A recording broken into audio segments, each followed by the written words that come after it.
Good morning and welcome to today's New York City Council hearing for the Committee on General Welfare, jointly with Housing and Buildings. At this time, we ask that you please silence all cell phones and electronic devices to minimize disruptions throughout the hearing. If you have testimony you wish to submit for the record, you may do so via email at testimony@council.nyc.gov. Once again, that is testimony@council.nyc.gov. If you wish to testify in person, please fill out a witness slip located at the Sergeant-at-Arms desk. We thank you for your cooperation. Chairs, we are ready to begin. Good morning, everyone. My name is Diana Ayala, and I am the Deputy Speaker of the New York City Council and the Chair of the General Welfare Committee. I'd like to begin by thanking everyone for joining us here this morning for our joint hearing with the Committee on Housing and Buildings on the universal access to legal services, law and tenant protection, as well as on several bills. Local Law 136 for the year 2017 created the groundbreaking Universal Access to Legal Services program known as Right to Counsel. This program was historic, the first in the country to guarantee representation to tenants at risk of eviction. The program provides free legal representation to tenants who earn less than 200% of the federal poverty level and who are facing eviction in housing court or termination of tenancy from NYCHA. We know the Right to Counsel program works to avert homelessness. Since its passage 5 years ago and the subsequent passage of Local Law 54 of 2021, which expanded the program citywide, 84% of tenants who were represented by a lawyer through Right to Counsel have been able to stay in their homes. New York City's investment in civil legal services has increased significantly over the last decade, from $6 million in fiscal year 2013 to $166 million in fiscal year 2022. The increase in investment is driven in part by the city's initiative to tackle homelessness and lack of affordable housing, including through programs like Right to Counsel. Yet, while it is called universal access to legal services, many tenants who are seeking an attorney through the initiative have not been able to secure one.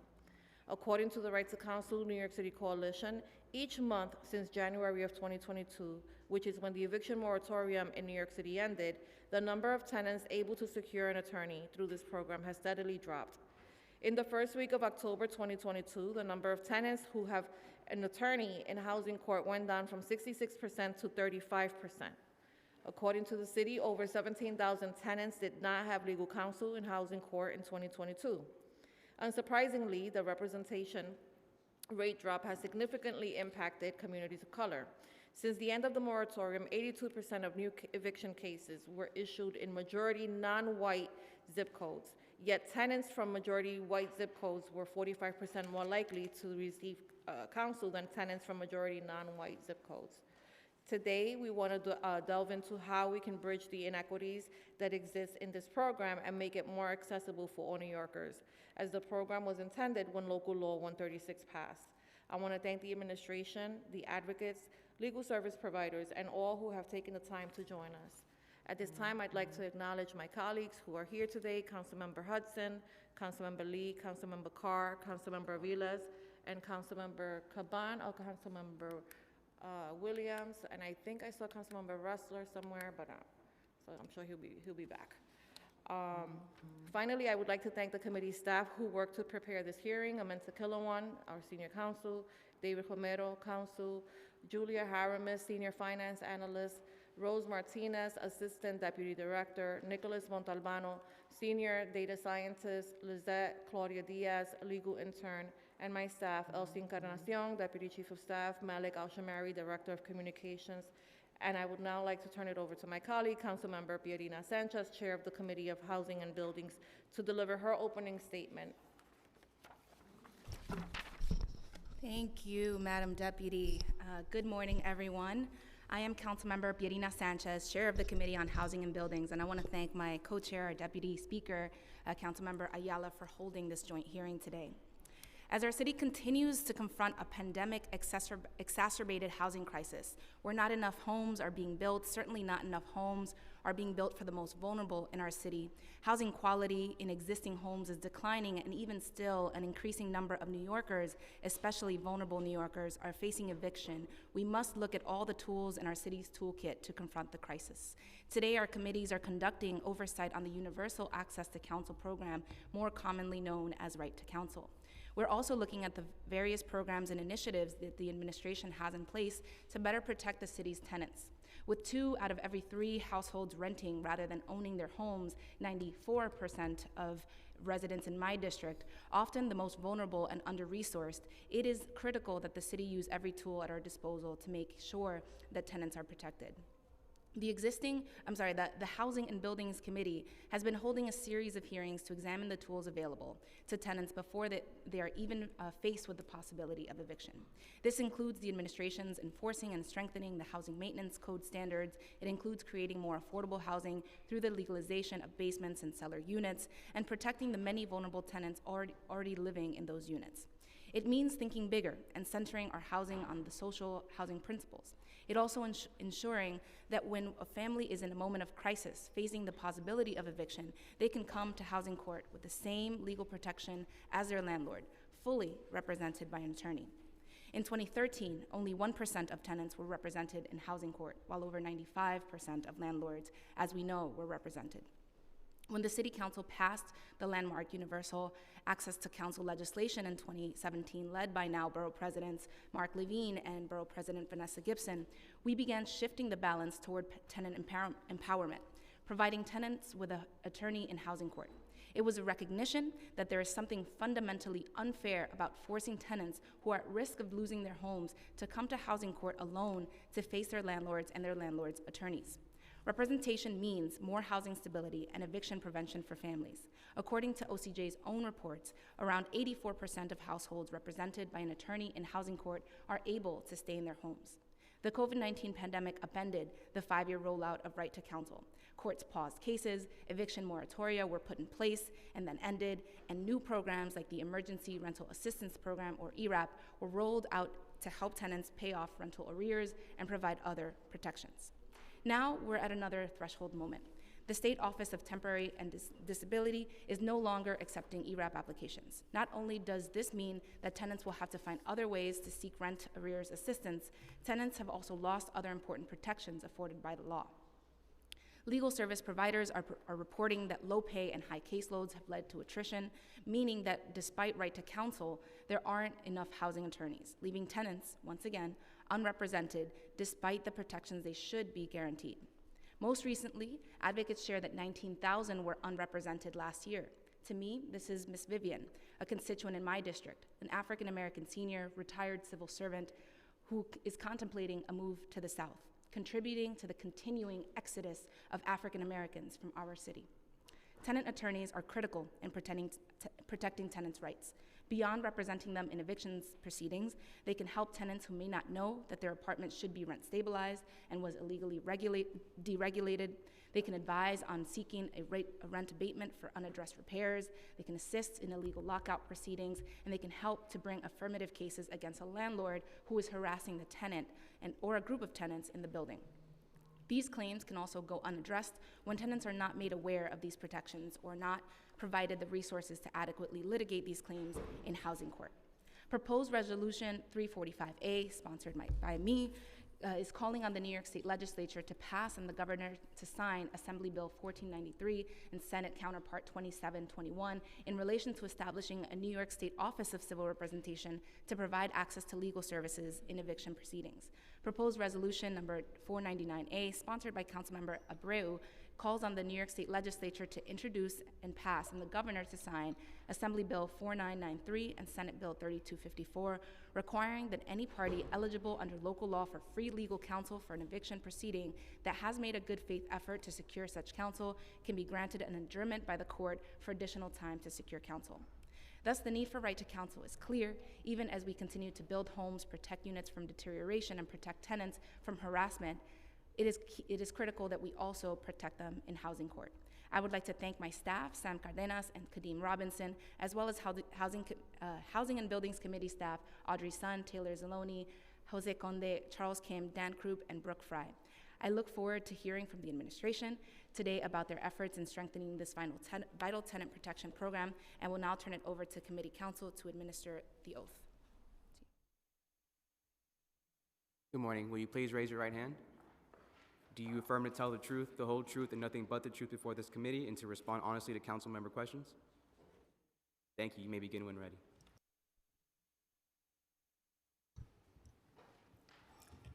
Good morning. I want to thank Deputy Speaker Ayala and the General Welfare Committee, Chair Sanchez, and the Housing and Buildings Committee for holding today's hearing and for the opportunity to testify about the Universal Access to Legal Services Law. My name is Rainey Smedley, and I serve as the Civil Justice Coordinator of the Office of Civil Justice. Joining me today are Marika Scott McFadden, who serves as the Deputy Commissioner for Intergovernmental and Legislative Affairs at the Department of Social Services, DSS, and Bruce Jordan, who serves as the Chief Homelessness Prevention Officer at the Human Resources Administration, HRA. Making the vision of expanded access to legal services a reality for those facing the threat of eviction has required the commitment of so many, including the leadership of council, including both present and former council members. Much credit is also due to the team at DSS HRA's Office of Civil Justice, OCJ, as well as the advocates and legal service providers who put in the hard work representing and supporting those facing eviction.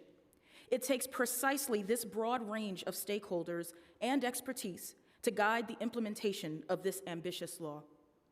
HRA's Office of Civil Justice has launched and operated a wide range of civil legal services for New Yorkers in need since the office's inception in 2015.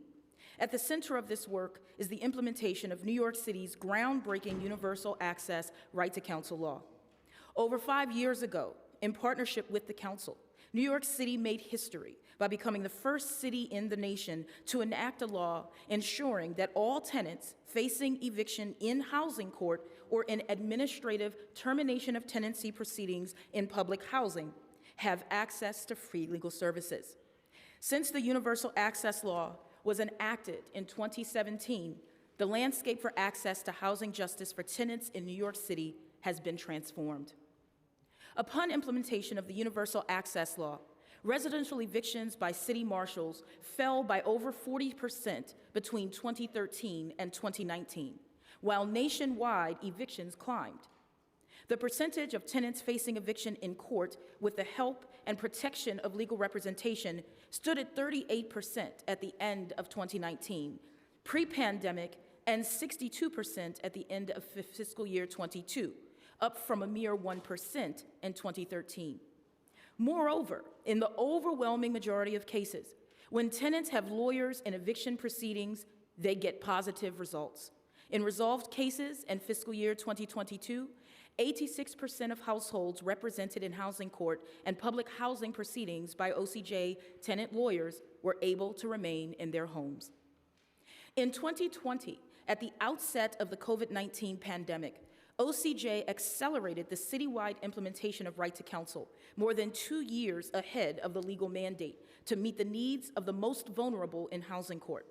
We understood that early implementation may not be the smoothest approach to the planned expansion of services, but we answered the call and providers showed up to support tenants citywide. We are keenly focused on addressing the needs of those facing eviction in housing court, and OCJ has continued to work closely with our network of legal services provider partners and the Office of Court Administration, OCA, to address issues impacting the cases of New Yorkers who are entitled to free legal counsel as part of the city's Universal Access Right to Counsel program. Early on, as staffing and coverage challenges presented, OCJ formally wrote to OCA to amplify provider concerns and to seek support and adoption of various measures, many recommended by providers themselves. By July 2022, OCJ, working with OCA, was able to begin reestablishing presence in borough housing courts to screen for legal services eligibility and to facilitate tenant connection with counsel, to alleviate the draw on provider resources. We returned with enhanced visibility, OCJ staff wearing bright turquoise buttons announcing their presence for free legal services, along with some provider staff circulating with distinctive T-shirts promoting services. Accompanying signage with the same bright turquoise is also visible in the halls of housing courts across the city where OCJ staff and providers are on site for intake and connection with tenants at their initial court appearances. Continued engagement with OCA and our provider partners grew into OCA standing up a working group. The working group led to job fairs with local law schools to connect providers to recent grads, and has also been a space to consider court processes and tenant connection to resources, both of which have consistently been part of the discussion. Also out of that working group came the administrative part pilot, which has significantly increased HRA's presence in housing court to ensure eligible clients get quick access to financial assistance that will allow them to stay in their homes. HRA launched a pilot in Kings County Housing Court on February 21st, 2023. The pilot co-locates HRA homelessness prevention services in the courthouse to further assist individuals in active eviction proceedings at their first appearance. Granted a 45-day adjournment by the court, individuals visit the HRA room at the courthouse to initiate applications for one-shot deals, rental assistance, or other benefits that could address their housing concerns. It is important to note that here in New York, a tenant does not have to find themselves in court to receive help when rent arrears become a looming threat. Homebase is a citywide resource tenants can access by visiting one of the 26 Homebase locations. Learn more by calling 311 or by visiting www.nyc.gov/homebase. Through a variety of rental assistance programs, tenants can be connected to helpful resources, including assistance with benefits, financial counseling, mediation services, job search assistance, and links to useful community resources. We will continue to engage with court administrators and other key stakeholders to uphold access to tenants. As New Yorkers, we are and should be proud of the leadership shown in our universal access law that supports underserved communities who have not had their voices heard. It works alongside the other tools we use to keep individuals and families in their homes. Thank you again for giving us an opportunity to discuss this first in the nation initiative. Thank you. Thank you. And we have also been joined by Councilmember Osei, Barron, Abreu, Dinowitz. Did I forget anyone? I did. I said Councilmember Abreu, did you want to give remarks on your bill? Thank you. Good morning, and thank you, Chair Sanchez, Ayala, Deputy Speaker Ayala as well, for holding this hearing and allowing me to speak on my resolution. Resolution 499 calls on the state legislature to pass and the governor to sign Assembly Bill 4993-3254, requiring that any party eligible under local law for free legal counsel for an eviction proceeding that has made a good faith effort to secure such counsel may be granted an adjournment by the court for additional time to secure counsel. Right to counsel works, but not when the courts are overloaded and cases are being calendared, even when tenants who are eligible for representation haven't secured an attorney yet. We may not be able to control how many cases are brought before the court, but we can call on OCA to calendar these cases such that tenants that need a lawyer are getting one. That's why I'm supporting the efforts of Senator Hoylman and Assemblymember Rosenthal in their fight to get this bill passed into law. We've got to protect the integrity of right to counsel. It's also not lost upon us that pay parity is also an issue, and as a council, we're working on this and look forward to hearing more testimony and feedback today from both tenants and providers. Thank you, chairs. Thank you. We've also been joined by Councilmember Riley. I think that we're going to be joined at some point by Borough President Mark Levine, so we may have to take a short break. I believe that he's expected at around 11-ish to give remarks. So I'll start with questioning. So current providers have been unable to handle all of the cases needing representation at the pace that these cases have been scheduled, and the RTC legislation specifies that the organization providing legal services must be a nonprofit with the capacity to provide services. what plans, if any, do you have to make funding available to private attorneys or these agencies, those agencies who might be looking to start a new eviction defense practice? Advocates have told us that OCJ is contracting with private parties to address this backlog, and how does OCJ ensure quality assurance of these practitioners? Thank you, Council Member. One of the efforts that the city, the Office of Civil Justice at DSS undertook was to issue an RFEI, or a request for expression of interest, to understand how we might expand the capacity of the program to enhance the legal services and resources available to serve tenants. One of the things that came as a result were that we had some interest expressed by a number of individuals. We have now undertaken and followed that with a negotiated acquisition to be published that would allow members of the legal services community to put forth their interest in supporting the Right to Counsel program.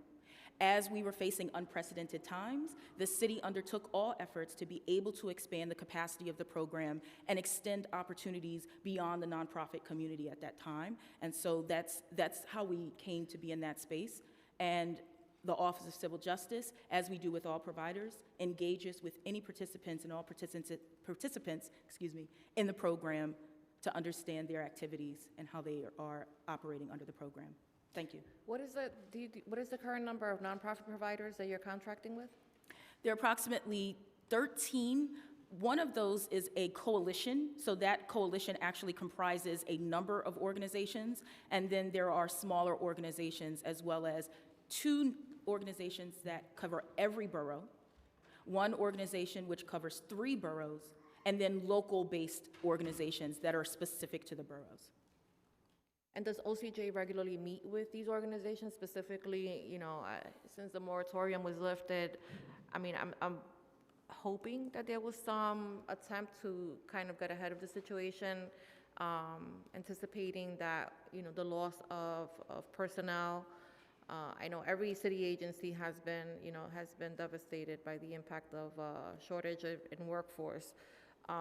But is this something that OCJ anticipated and was proactive in trying to remediate before we got to this point? Thank you, Council Member.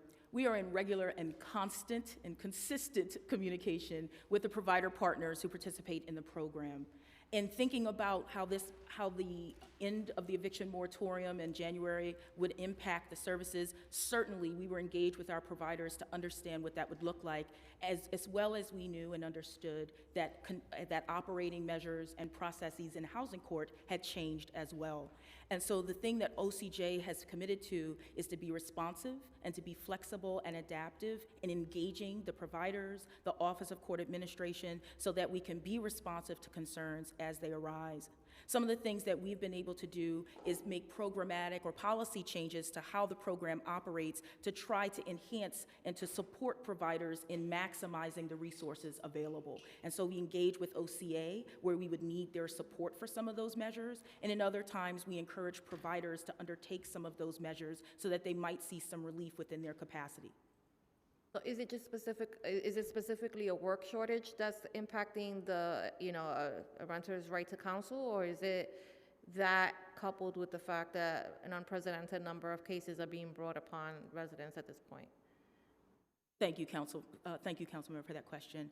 I think that we're looking at a confluence of factors. Obviously, as we all have known, and it's a well understood that the working, staffing, and retention for legal services providers is not unlike other sectors and had been heavily impacted by COVID-19. But court processes have been impacted as well. And so changes in court processes, for instance, we know that one of the strongest tenant protections that emerged in COVID-19 was that eviction processes were stayed for at least 2 years. And so just the fact that litigation that was pending was paused, that new cases weren't filed during that time. That's a significant change in how courts were operating. And so when we saw the end of the moratorium in January 15, 2022, we were coming back into the housing court in a space of operations that had not existed before, and with universal access fully implemented citywide, which again had not yet been understood. So when I say there's a confluence of factors, it was all of those various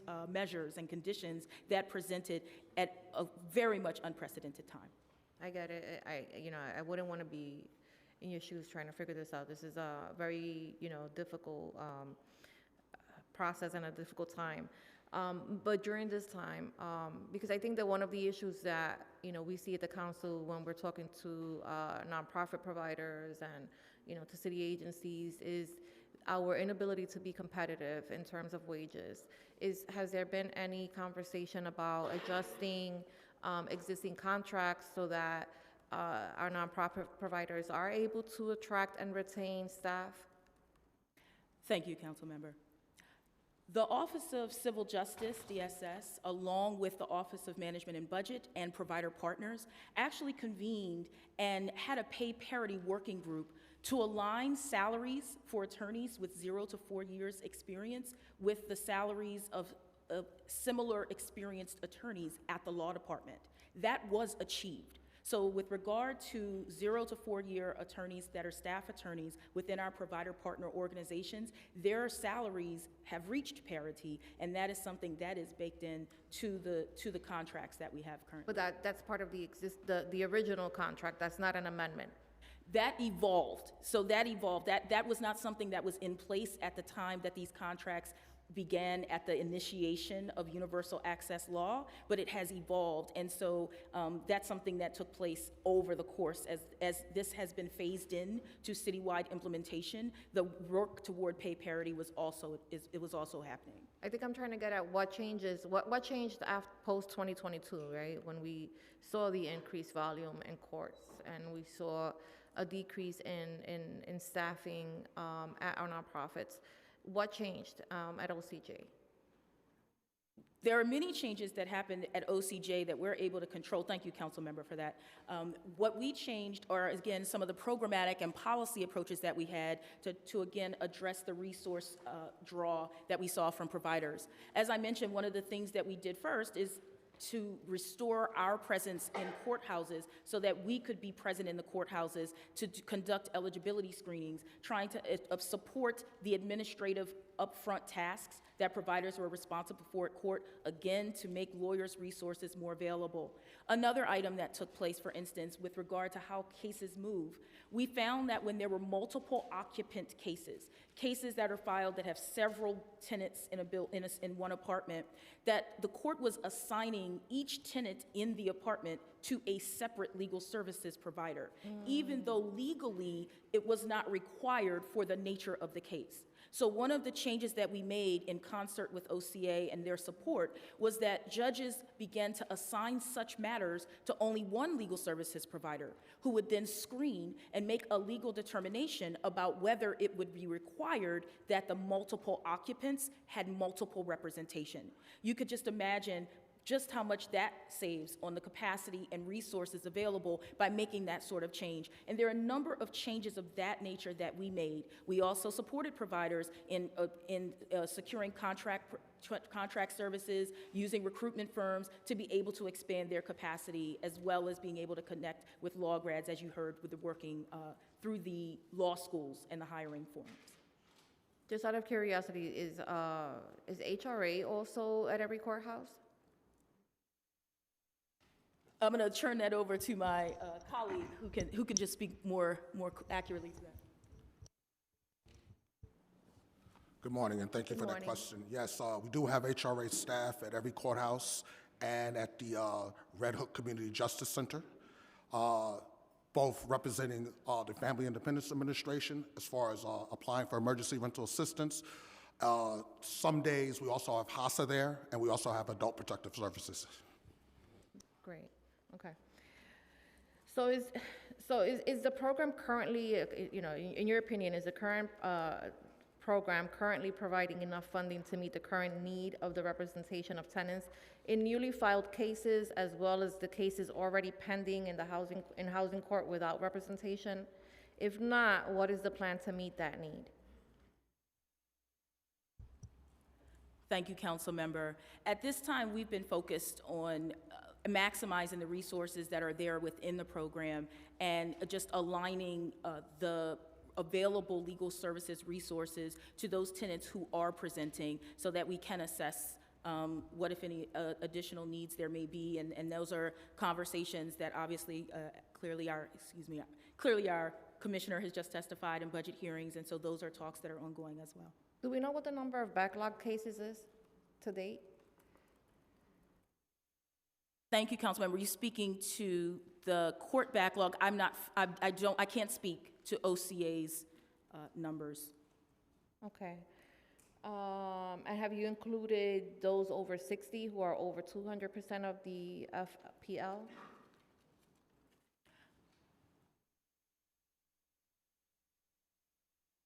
Thank you, Councilmember. May I ask for clarification when you ask, have we included those individuals in what manner?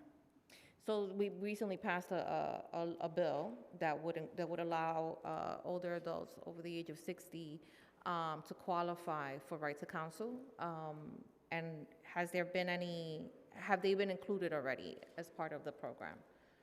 My understanding is that the active date for those folks to come within coverage under the law has not come. I believe that's slated for July, sometime in July, for those individuals to come within coverage of the universal access law. Okay. I'll ask one more question because we have a lot of colleagues, and I want to give everybody time to ask questions. What modifications to the RTC program are needed to ensure that all tenants eligible for the right to counsel receive full representation in housing court?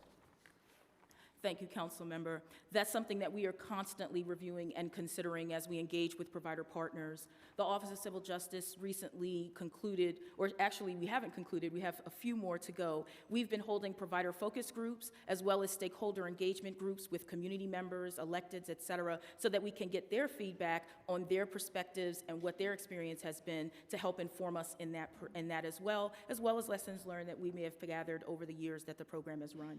Thank you. I'm sorry, guys, I kind of lied a little bit. Just one more question. Okay, what is the fiscal 2023 budget for universal access to counsel? We're looking for, we're looking for the budget of UAC, not housing-related legal services.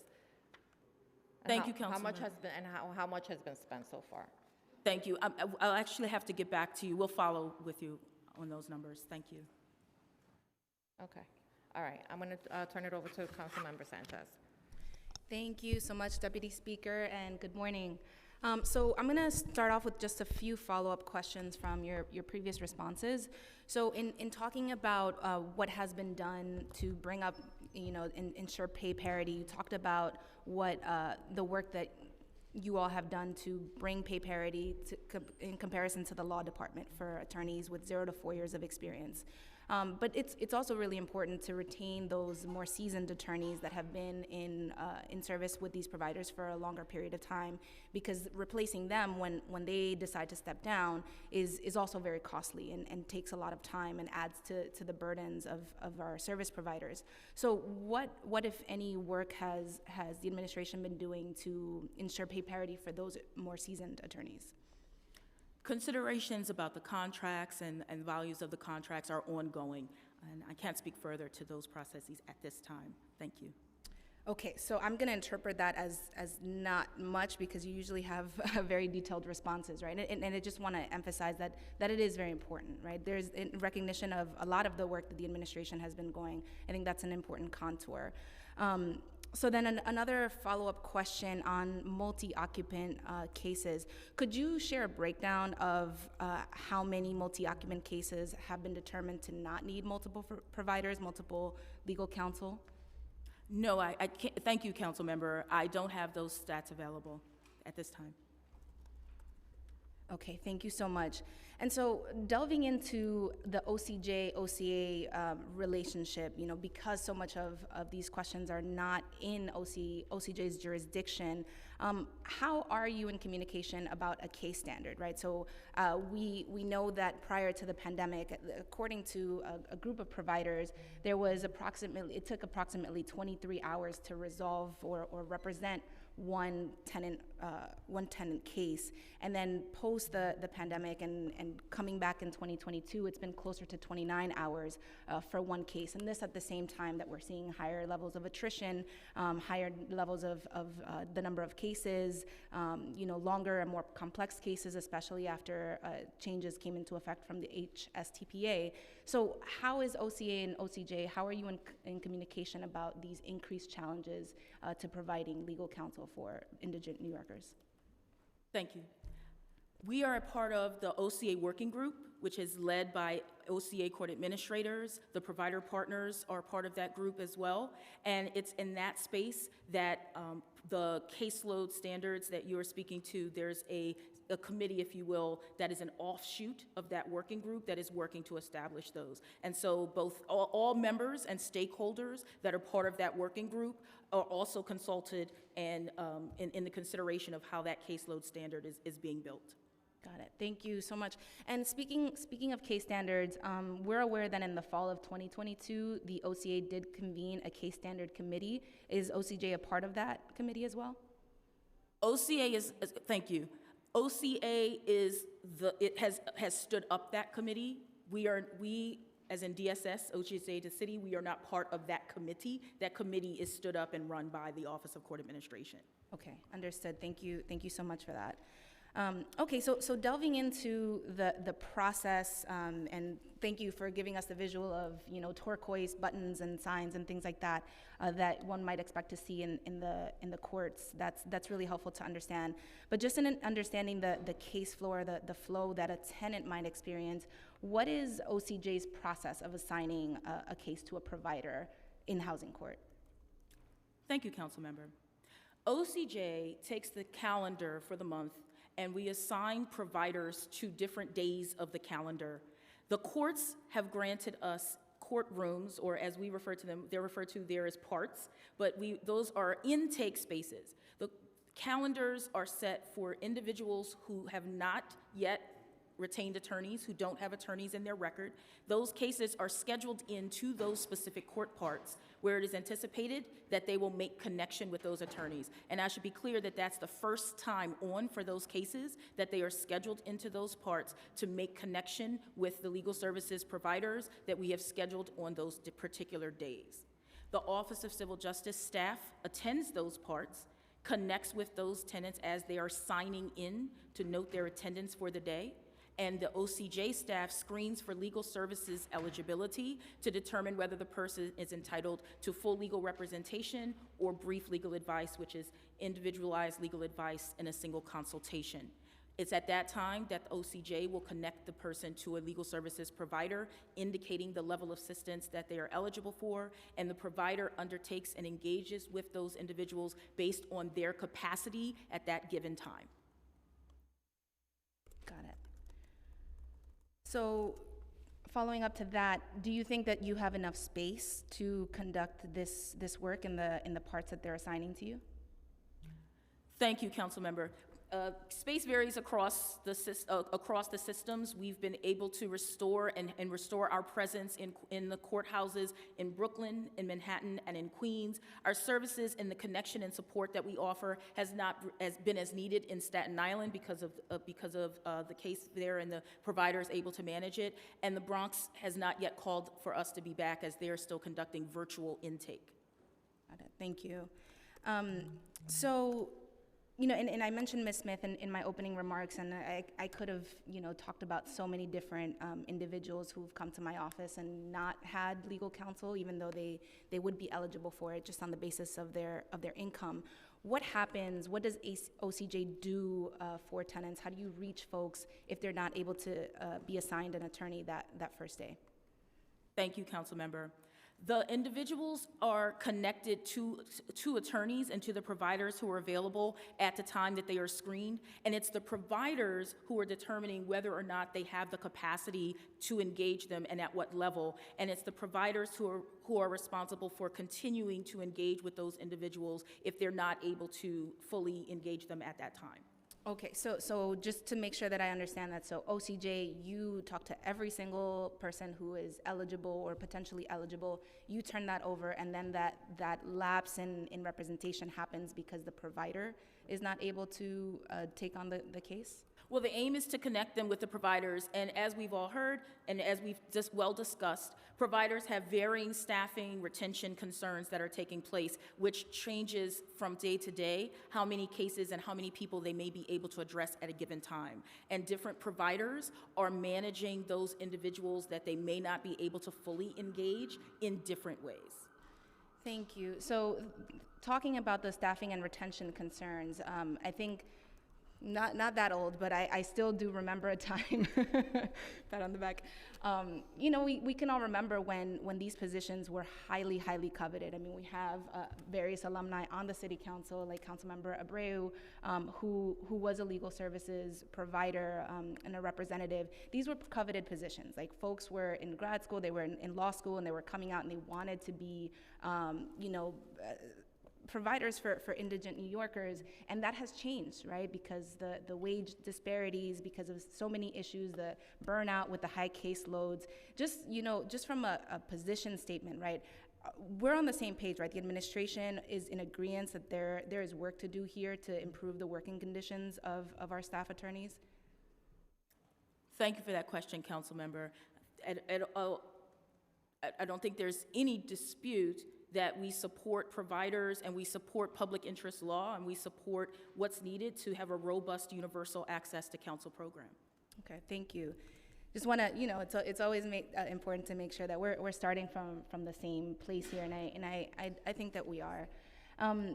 So I think our deputy speaker asked this, but just to make sure, so the Office of Civil Justice does not keep track of how many of what the caseload and the backlog is in the courts. They don't share that information with the city? Thank you, Council Member. The caseloads that various providers have, we engage with providers and have an understanding about those people that they have served or able to serve.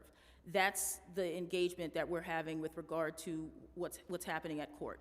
Yeah, so really provider-facing, understood. And so then speaking from the provider perspective, do you have a number or percentage of tenants who may have been, of eligible tenants who are facing eviction without an attorney at this moment? Thank you, Council Member. The most recent data that I would point to is from the Universal Access Report for fiscal year 22 that was recently published, that cited that in the fourth quarter of fiscal year 22, which of course is just following the end of the moratorium, there was approximately 63% representation rate among folks who had cases pending in housing court. And this 63% representation rate is among eligible cases for representation, or just all cases? Well, under universal access, all matters are eligible for some legal services. Got it, thank you. And do you have a breakdown of this by borough?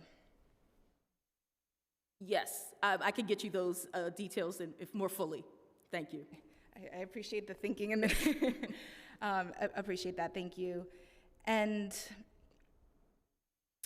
from your perspective, you've heard us talk about, you've heard us and you've heard advocates, and I know that you mentioned that you have several working groups. What do you think are the most serious factors that are causing there to be a lack of representation among, the 37% of New Yorkers that are eligible?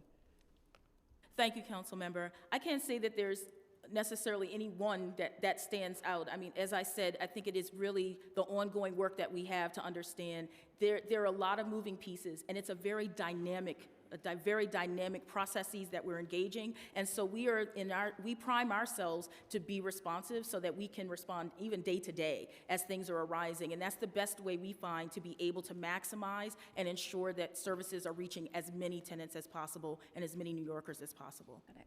Thank you. I'm going to yield to our colleagues who have questions because there's a lot of us here, and then we'll circle back. But thank you for your responses. Thank you. Councilmember Olsay? Good morning. Thank you, Chairs Ayala and Sanchez.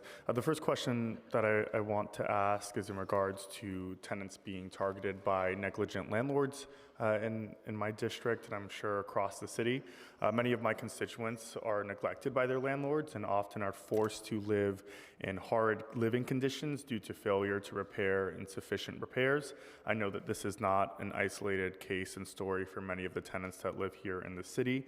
There have been many tenants in my district who have been able to bring up cases up to litigation to force landlords to repair their homes. However, not everyone has access to an attorney or a lawyer, nor public services. And I know that public services are already stretched thin. How is HPD and the city supporting our tenants who decide to take legal action against these negligent landlords? Thank you, Council Member. I won't speak for my partner agency, HPD, but I can speak for the Office of Civil Justice as we manage and help in coordinating the civil legal services across the city. One aspect of the tenant legal services that we coordinate includes the Anti-Harassment Tenant Protection Program, which is a program that is particularly aimed at conditions, landlord and tenant issues such as you've just mentioned, and that is a distinct program from in terms of another program that we consider to be distinct from the Universal Access Program. And how many attorneys are in that unit? I would have to follow with you on that number. There are 4 providers that participate as part of that program. I'm sorry, 3 providers. There are 2 key providers, and then there's a coalition of providers that are made up of at least a dozen that participate in that program across the city. And you may not have this answer off the top of your head, but do you believe that, just a guess in terms of the amount of providers that are providing this type of resource to tenants, do you think the supply is enough for the demand that exists in the city? Thank you, Council Member. That's almost a trick question because is it ever no, technically I would say that there's always a call, and we always hear that there is a need, but we find that we are able to connect tenants that are brought to our attention and be able to connect them to the providers that operate in the program as they present. But the demand is high. Is that something that you're witnessing at all? Thank you, Council Member. High, I hesitate to characterize it as high as compared to. Okay. The last question that I will ask, and this is aside from tenant issues, but I also do represent a community that has a sizable amount of homeowners, and especially seniors who are homeowners who are preyed on by deed theft. I was wondering if the providers supply any support to cases where seniors are dealing with a potential deed theft case. Thank you, Council Member. Those aren't, if providers do have such services, they don't fall under the umbrella of the tenant legal services that we coordinate through the Office of Civil Justice, but obviously, surely our provider partners could speak to the services that they have available that extend beyond those that we coordinate. Who are the specific provider partners again? Sure. So the provider partners range from Legal Aid Society, Legal Services New York Legal Assistance Group, and then borough by borough, we range everywhere from CAMBA to NICA to MFJ. I mean, I would be saying what is the process in vetting these providers?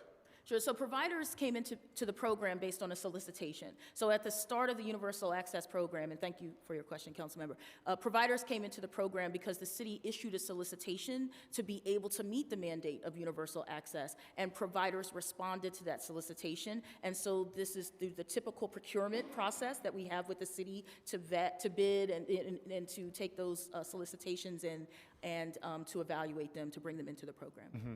So do you all handle the contracts in terms of the procurement process and these providers receiving the payments for the work that they're doing, or is that separate from what you guys do? Thank you, Council Member. That is a function of the Office of Civil Justice. We do maintain and manage those contracts. Okay. Have you been seeing a delay in the handling of those contracts, or has that been an issue that many of your providers have raised to your concern or your knowledge by any chance? Thank you, council member. We've not seen a delay in the management of the contracts. The universal access to, there are any number of contracts as we manage contracts across the scope of civil legal services that we offer. So if you had questions about particular programs or particular contracts, Okay. I can speak to that, but I can't speak generally. All right. Well, I guess if I go into specifics, you listed Canva as one of the providers. I know that I've been reached out to Canva about, they've been having issues in terms of receiving payment for some of the work that they've been doing through their contracting process, thus sometimes getting in the way of some of the work that they are providing to tenants within my community. Can you speak to that by any chance? Thank you, council member. I can't speak to it at this moment, but we can follow up with specifics. Okay, thank you. Thank you. Thank you. I just want to, en español, quería avisar que sí tenemos interpretación disponible. Si necesita interpretación, tienen las máquinas allá atrás. Okay? I'm now going to call on Councilmember Abreu for questions. Thank you, Chair. I personally feel gaslit. I'm going to ask the question again that my colleague asked. Is there a demand right now for legal services, and is there enough supply to address that demand? Thank you, council member.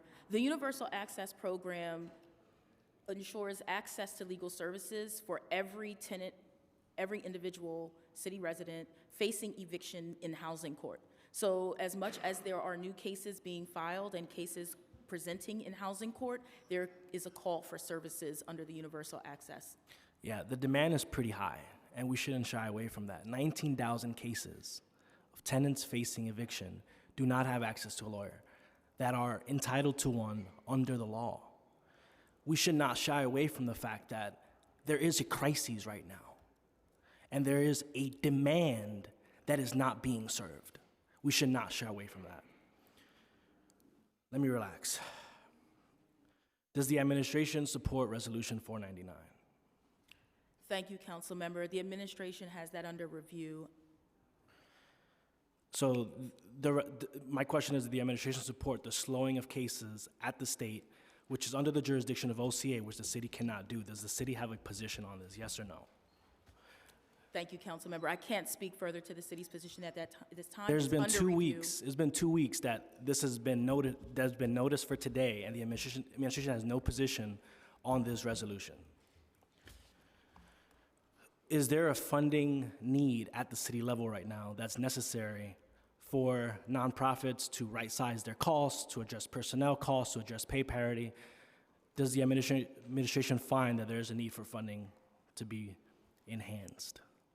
Thank you, council member. As we are at the budget stage, budget discussions and conversations are ongoing. Thank you so much. Thank you. Councilmember Hudson, followed by Councilmember Ressler. Thank you, and good morning. The council recently passed Local Law 20 of 2023, a bill I introduced that the council unanimously passed a few months ago. That law will expand eligibility for right to counsel to any person who's 60 years of age or older who's facing eviction or termination of tenancy proceedings in housing court. What's the estimated cost of this expansion, and when will additional funding be added? Thank you, council member. I can't speak to those specifics at that time, but we will follow. How many older adults, individuals 60 years of age or older, are projected to need this program? Thank you, council member. I have to follow with the with those numbers. What other programs does OCJ or HRA have to specifically address the housing needs of older adults to ensure they can age in place with dignity? Thank you, council member. One program specifically that I would mention is the Assigned Counsel Project. It is specifically designated to assist and focus on individuals 60 and older who are living in communities and who are facing eviction. We have a number of providers that participate in that program. To double check, I think it's. Let me double check, I don't want to misstate. But we have a number of providers that are participating in that program specifically to service that group. But of course, because we have universal access, those individuals are served and are able to receive services from any provider under the auspices of universal access as well. And you have no sense of how many older adults that might be? I have to follow with you, council member, for more precise numbers. Does OCJ or HRA have any training requirements for staff to ensure that all personnel understand the unique circumstances that may arise when working to assist older adults? Thank you, Councilmember. OCJ and DSS HRA training is robust, and there is a unit that is dedicated to that. I'd have to follow on the specifics of the components of those trainings. Okay, and does OCJ or HRA have any regular communication with NYC Aging? And if so, can you please describe the communication that you have? Thank you, Councilmember. We do have fairly regular communication with the Department for the Aging as we coordinate with them on a particular program that connects tenants presenting in housing court who are aging, who may require additional services, to be connected both with services by the Department for the Aging as well as services from legal services representation. And so that's actually something that we coordinate with between the Office of Court Administration, the Department for the Aging, their test unit, and then also the Office of Civil Justice. And so as those referrals are presenting, there's coordination and communication there. Thank you. And I just want to reiterate some of the sentiments of my colleague. You know, it's really disappointing. We know the situation with right to counsel currently. We know that there are thousands and thousands of folks who can't get access to the attorney that they are entitled to. And what we're all trying to do here is to right that ship and make sure that everybody, every New Yorker who's eligible to receive counsel can have access to that counsel. And so it's just disappointing to know that the administration isn't even willing to acknowledge the fact that the demand is not being met on record. Thank you. We've also been joined by Councilmember Stevens, Councilmember Ressler. Thank you so much to Chairs Ayala and Sanchez. You both do a phenomenal job. We're very fortunate to have you each in these roles. It's good to see you each this morning. Now, I was looking at the data on the number of homeless families that we have in our shelter system today, and it's 13,761. We had seen a phenomenal reduction during the eviction moratorium, down nearly 50%, as you all know this data better than me, but we are back now at the levels of the number of homeless families, the number of homeless children in New York City that we did prior to the eviction moratorium. So all of the gains that we have made have been lost in a relatively short period of time. And it's precisely because we are not providing universal access to counsel. And this was a banner achievement of not just the Right to Counsel Coalition, but of HRA. And I'm afraid to say that this initiative is in tatters in its current state. I am extremely disappointed by the lack of representation that tenants are facing in housing court. We are failing to follow the law. So on the data, for February, do you have the most recent data? What percentage of eligible tenants had legal representation, a lawyer representing the tenants in housing court in February? I do not have data for February of Anywhere? 2023. The most recent data we have was published in the FY22 Universal Access Report. We do know that since the inception of the program through the end of June 2022, we'd served over 625,000 New Yorkers. I just want to stick to the data that I'm asking for, though. So the most recent data was December, is that right? 30% of eligible tenants received a lawyer in housing court? The most recent data that we discussed, or that I shared, was reflective of the fiscal year 2022 data that we published in our report. Well, the data that we've seen more recent than the previous fiscal year is September, just 10% of tenants had representation in court. In December, it was up to 30%. But still, the vast majority of tenants who are eligible, and just to underscore eligibility, 2 minimum wage earners in the same household make too much money to qualify for the current law. So our law is inadequate in its current form. We need to increase the eligibility and income levels, but even still, the vast majority of eligible tenants are not receiving the legal representation that they need and deserve to keep them in their homes. I want to underscore Councilmember Abreu's just extreme frustration with your failure to provide a position on the resolution today. Do you think that OCA should hear cases if tenants do not have the lawyers that they are guaranteed in local law? Should those cases move forward? They're happening right now, today, in housing court. Should they move forward? Thank you for your question, Council Member. The administration is not prepared to answer that. They're reviewing that at this time. Thank you. Silence is complicit. You are complicit in your silence. So this mayor and this administration is responsible for the people who are being evicted from their homes today, who should have a lawyer in housing court. 84% of tenants stay in their homes if they have a lawyer. We are failing them by failing to provide legal representation. We are creating a homelessness crisis. So to have the chief homeless prevention officer sitting up here, to you as the legal services coordinator, to say nothing, to defend tenants who are on the brink of eviction, to me is this administration actively contributing to the homelessness crisis. I'd like to just briefly touch on the staffing in your office. What % of the lines in your office are currently filled? Thank you, Council Member. I have to follow with specific numbers. My understanding is that it's 50%. 50% of the positions in your office are currently filled. And with a 50% vacancy rate, 29 vacancies out of a 56-person headcount, it's impossible to do your job. So the administration, in failing to take a position that against OCA's policies to evict people from housing court is one thing. But by failure to fund your office, we are failing all of the legal services providers and the tenants they represent, because there's no way that you can provide the support that is needed if you don't have staff. So to me, again, this administration is actively contributing to the homelessness crisis in the city of New York by failing to provide you with the resources that you need. And it is wrong. And we, as this council, are going to continue to push and push and push to provide HRA with the resources that they need, so that not only do you have the staff that you need, but the legal services providers do. And I don't know where I am on timing. There's a clock somewhere. Oh, 3 seconds. I'll ask one more question, if Diana and Purina don't kick me.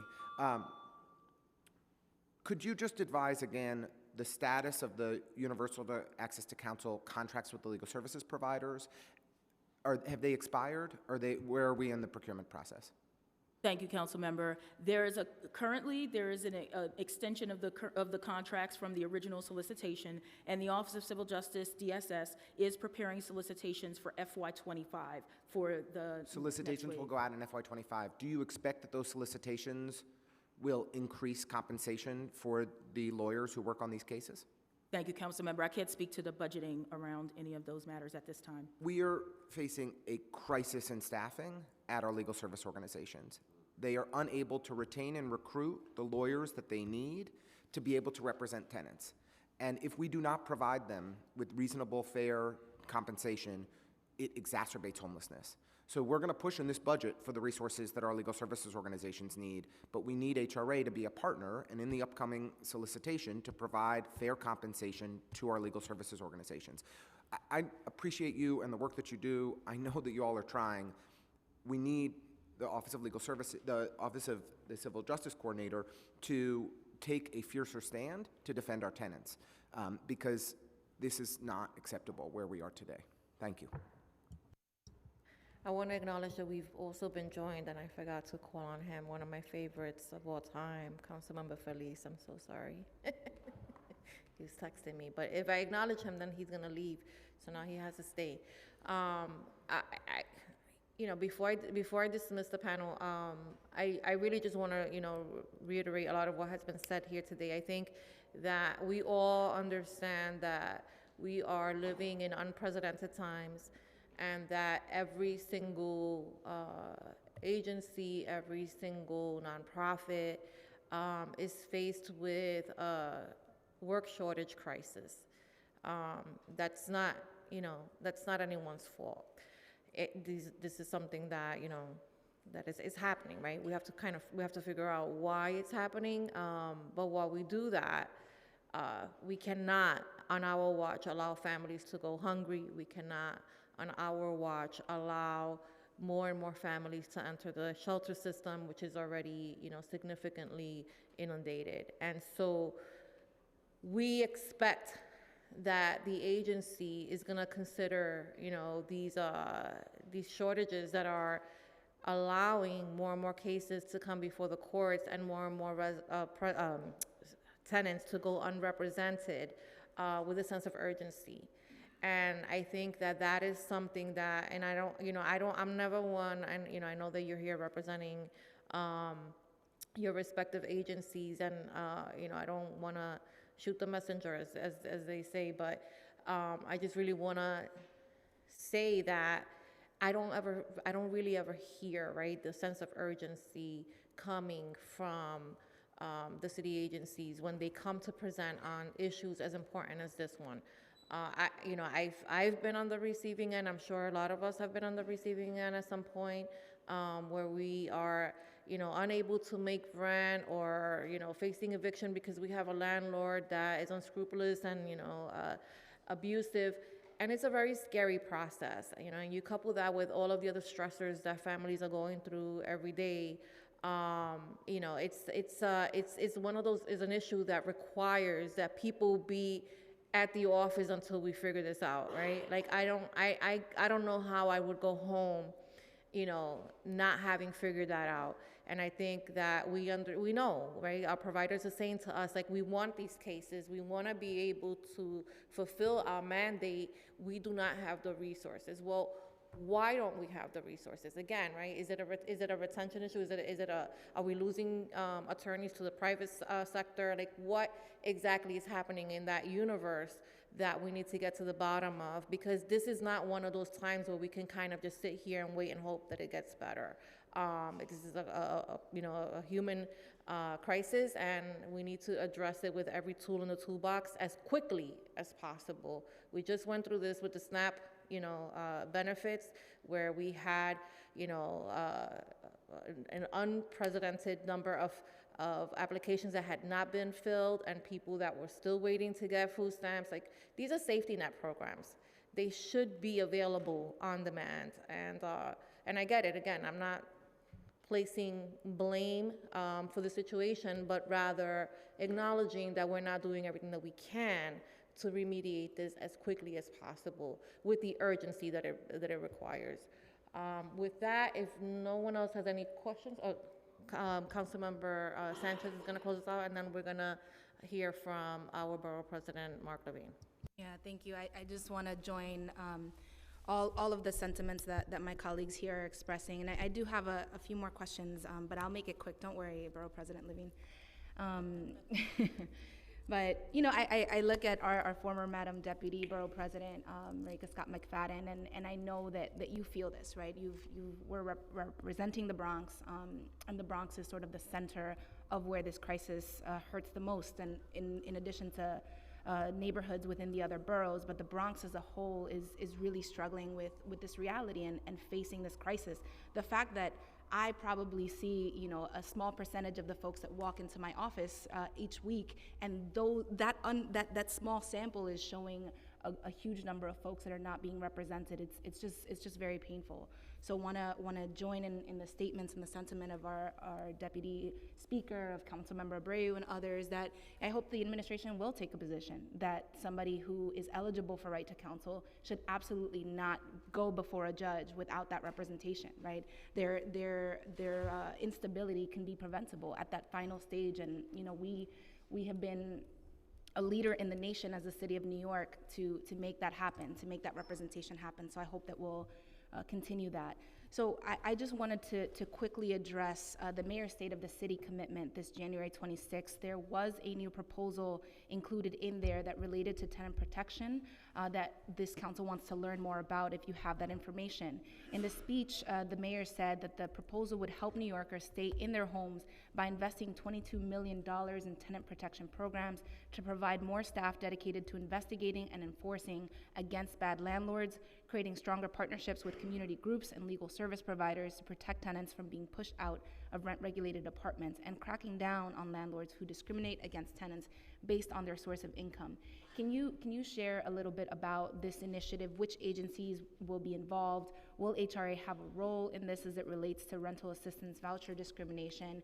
If so, what will that role be? And what is the administration's plan for this proposal and timeline to implementation?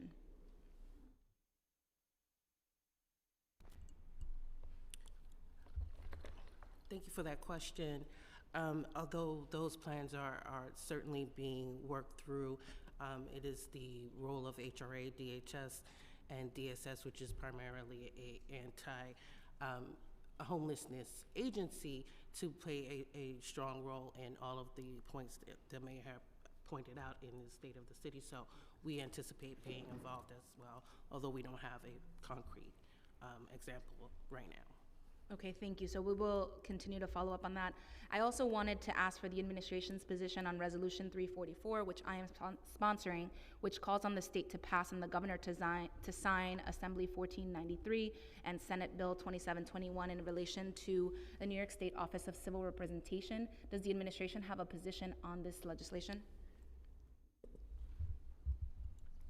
I think that just to clarify, as I just said, the position of the agency is an anti-homelessness and prevention agency, and therefore any attempt to move in that direction, and we would be in support of that without going through the absolute details of the legislation, which we have not been able to do. We certainly support anything that affirms tenants in their rights. I'm gonna take that as a you're moving towards supporting both of these resolutions, which is of course where this council and our city needs to go, and from this council's perspective. And then finally, I want to acknowledge that although HPD was not able to join us today at this hearing, they have shared responses to questions that this council has posed on Partners in Preservation, the Neighborhood Pillars program, their tenant harassment initiatives, and we will be making that available to the public for follow-up. These are, again, we have a stream here. I always have the analogy of the stream, and we have to not just address the tenant instability issues at the very last phase, which is in right to counsel in court, but everything upstream. And so we're going to continue to follow up on those questions. And so with that, I want to thank the panel for your participation, looking over at my colleagues to see if anyone else wants to to ask any questions before we let you go. Yeah, it always happens. It's always yes. Go ahead. I just want to say, I cannot understand how City Hall sent you all up here without answers to questions on the administration's policies and without data from this fiscal year. I am very disappointed by the lack of information today, and I feel like City Hall sent you up as sacrificial lambs to get beat up by failing to take hard positions on critical issues that are causing and driving homelessness today. And I really hope that we can work together on solutions. This was very disappointing. Thank you so much, Councilmember Ressler, and we'll be sending up a follow-up letter. There were many different instances in which you said you didn't have that yet, and I'm going to interpret that. We're going to interpret that as the answers are forthcoming. So we will follow up, and we will definitely be publicizing if we don't receive that information. So thank you, Councilmember Ressler, and with that, thank you to this panel. Appreciate your time. Thank you. Thank you.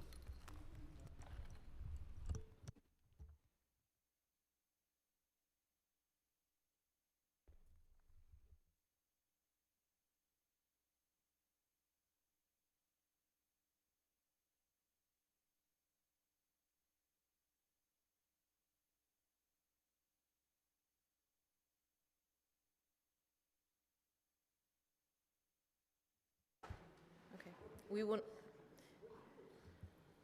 Thank you, everyone. We will now hear from our Manhattan Borough President, Mark Levine.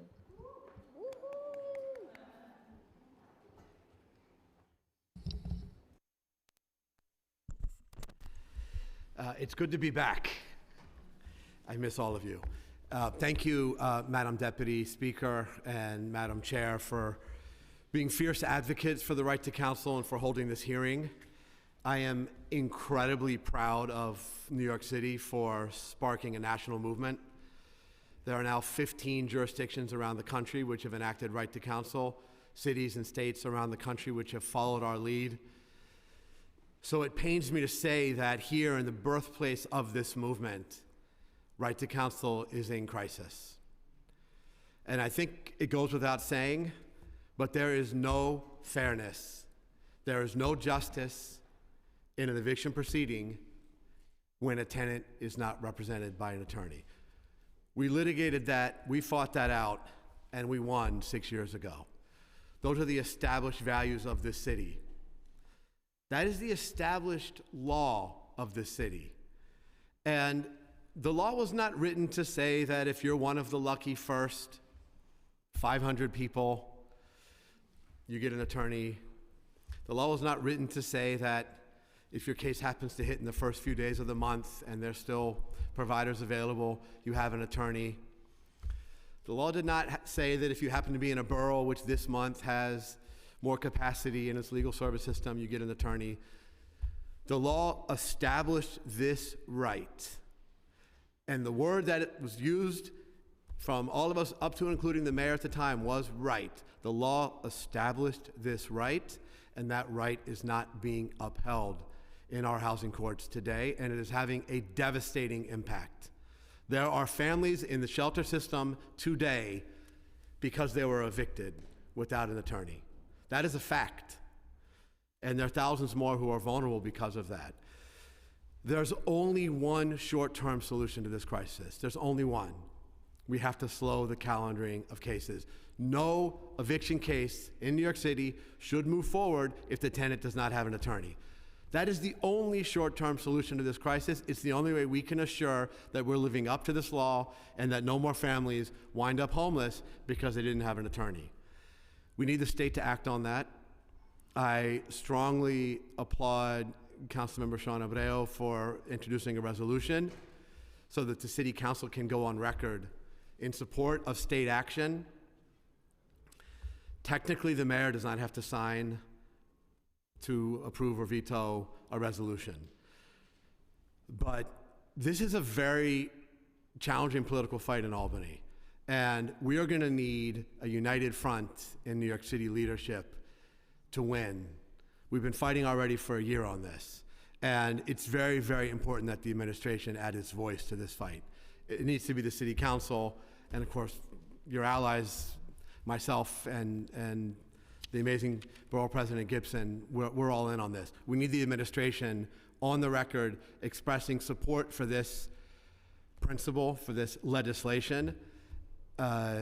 We have to win, and the only way we're going to do that is if we're united. It's very disappointing to see that we do not yet have an affirmative statement from the admin on this.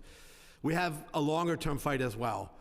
You all are working on the budget right now. I know you're fighting on this. We're not putting enough money into tenant legal services. There's not enough money in the system to ensure that every tenant has their right fulfilled.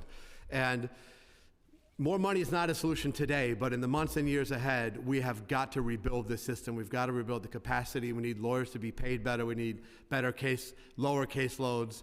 And that is a budget fight, which I know you're all deeply engaged in. And finally, there's another law that we passed in the last council. Deputy Speaker Ayala, you were one of the prime sponsors.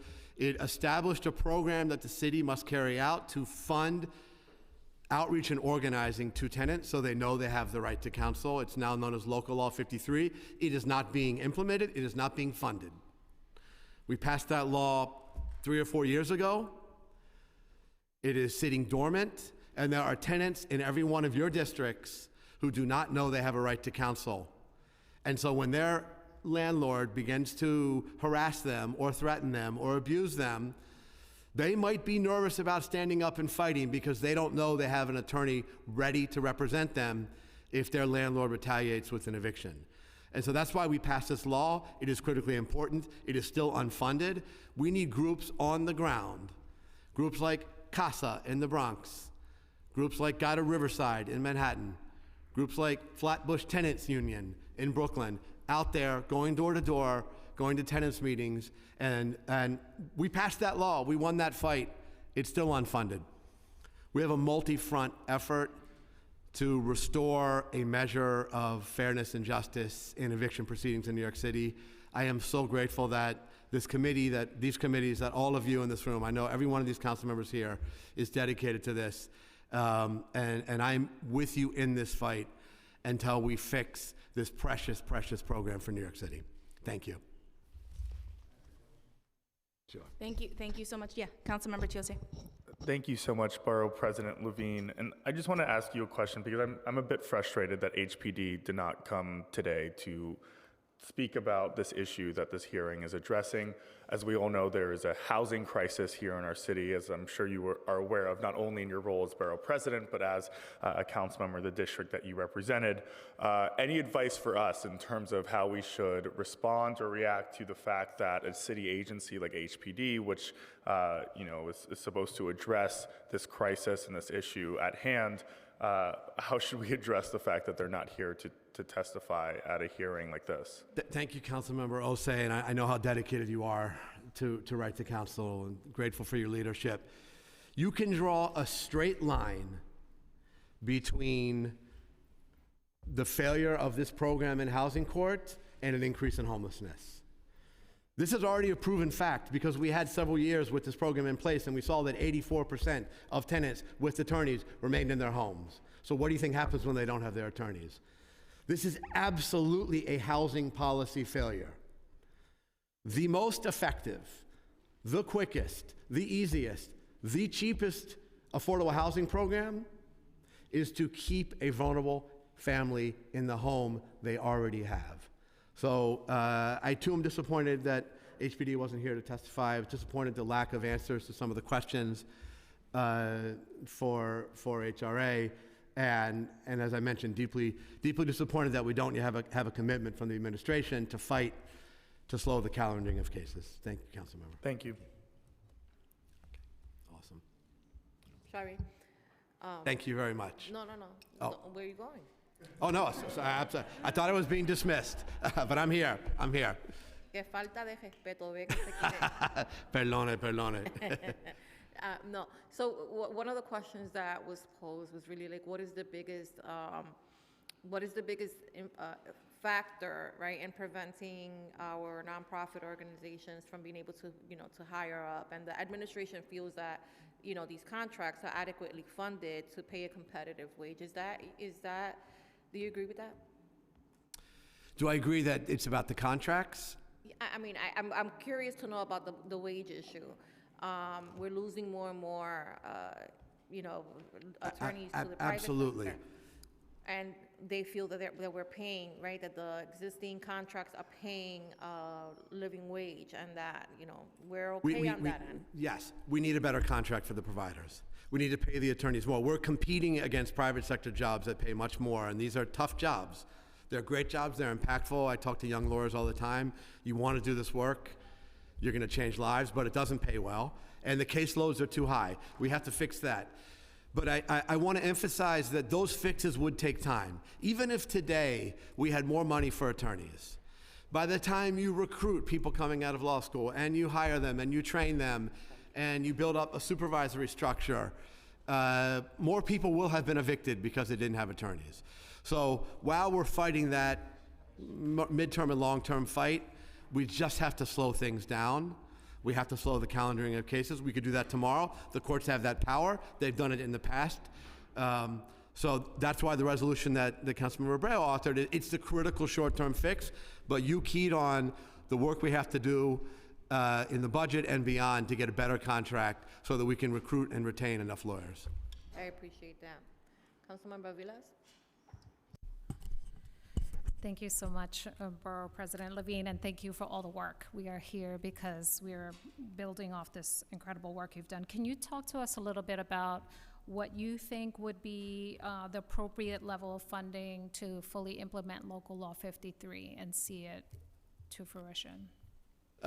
It is so modest relative to the budget of the city. I believe advocates have identified approximately $5 million as a target. Future speakers can weigh in on that. Tell us more about Local Law 53 and what it would do, how it would make a difference here. So as we were rolling out this new right, which we passed in 2017,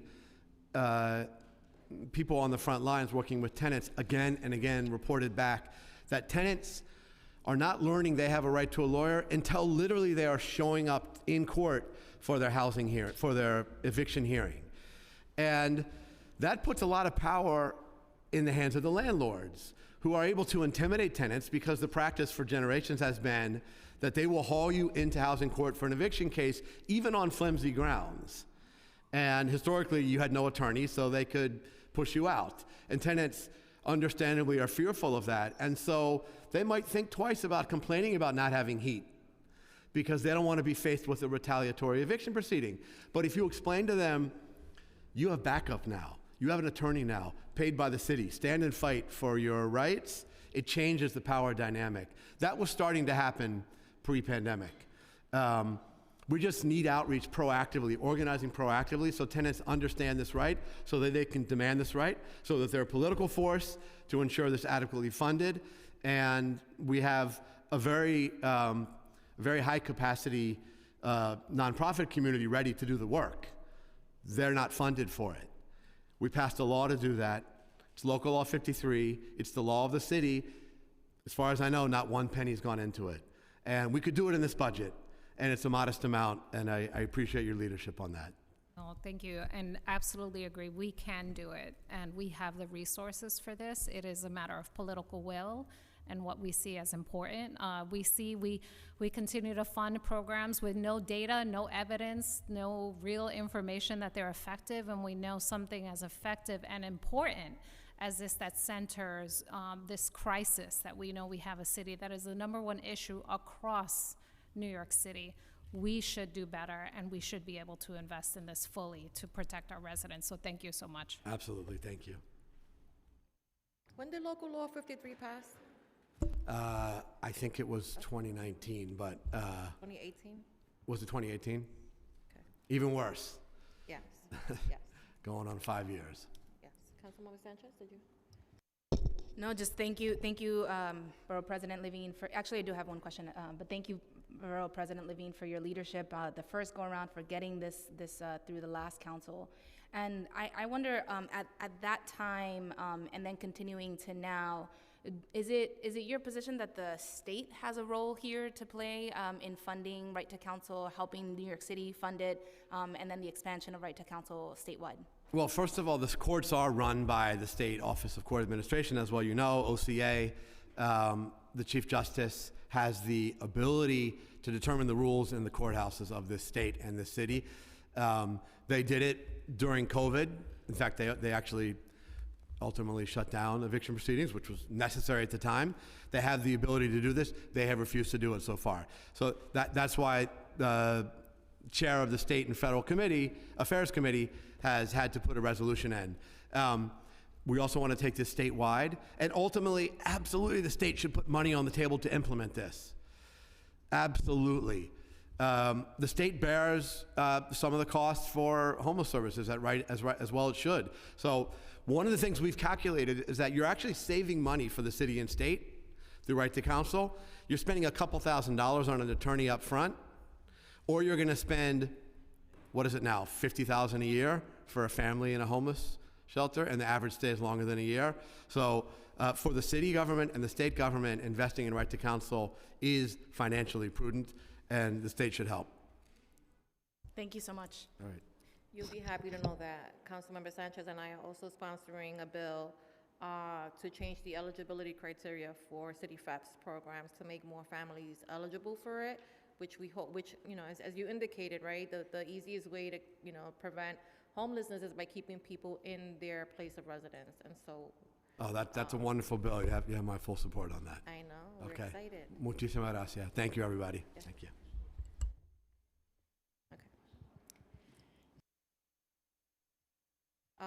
Okay, so I just want to make an announcement. So we're gonna start public testimony. We have 2 minutes per person, and we're gonna try to stick to that because there are a lot of your colleagues that are sitting in the other room, and at 1 o'clock, there's another hearing that's scheduled to begin. So at 12:30, if we haven't moved some of those folks into this room, then they're gonna have to either go virtual or they're gonna have to go across the street, and we wanna prevent that from happening. I think that if we kind of stick to the 2 minutes, that we should be able to get through as many of today's testimonies as possible. If your testimony is longer, you can always submit that to us, and we will make sure that it is included as part of the record, okay? All right.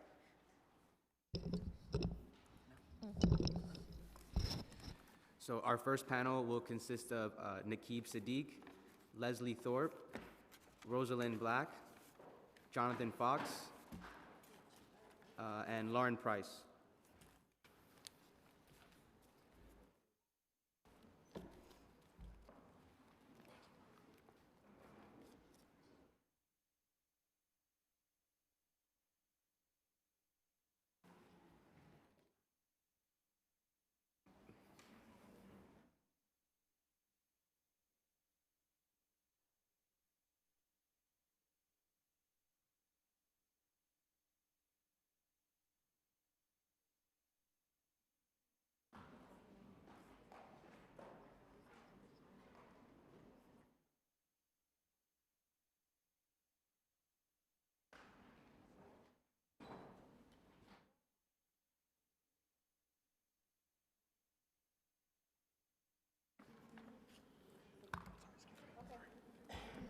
You can have a seat.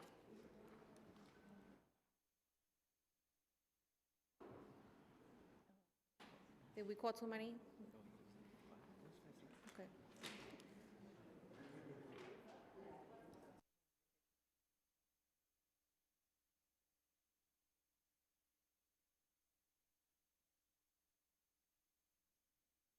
You may begin. Make sure that your mic is on. Okay, excellent. Thank you. Good morning. We are legal service providers from the following organizations: Brooklyn Legal Services Corporation A, New York Legal Assistance Group, Legal Services NYC, the Legal Aid Society, and Mobilization for Justice.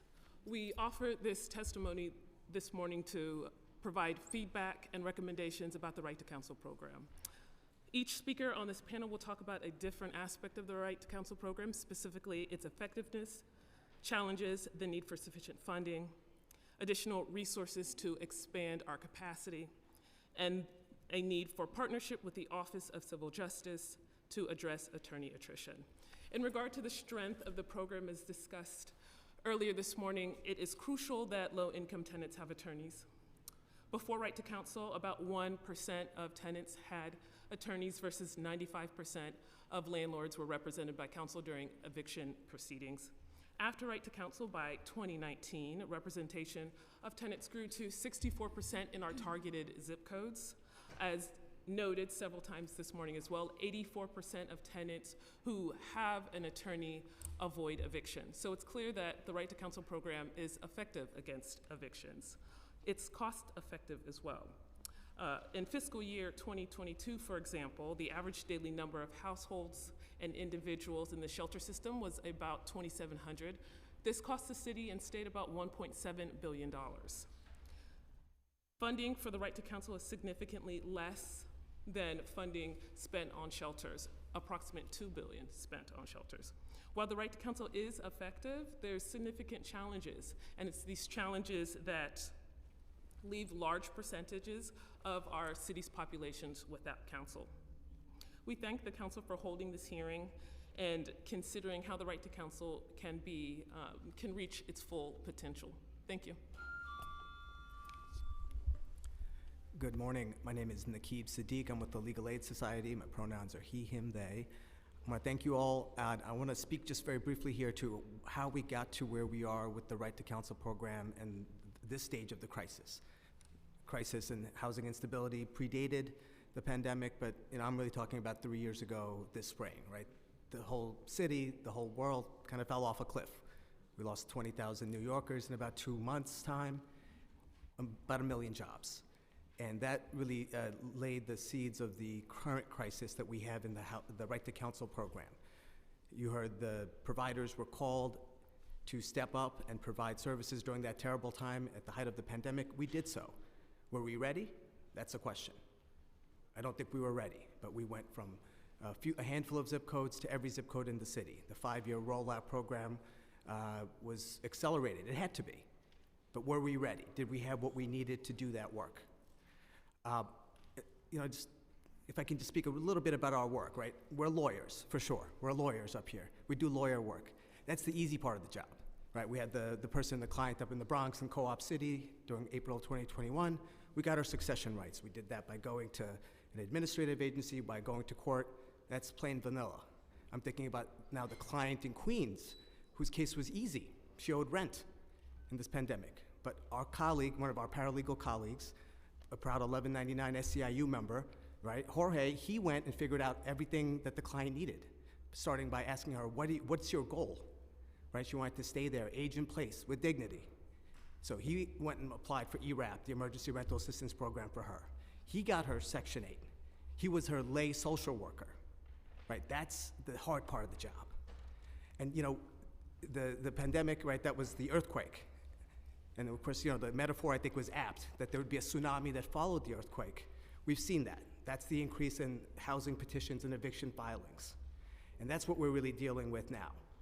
You know, and you're gonna hear from my colleague talk about how, for that work that we do, you know, it's 70 cents on the dollar, right? It's gonna sound familiar to a lot of our clients, to a lot of our siblings or mothers and sisters over here.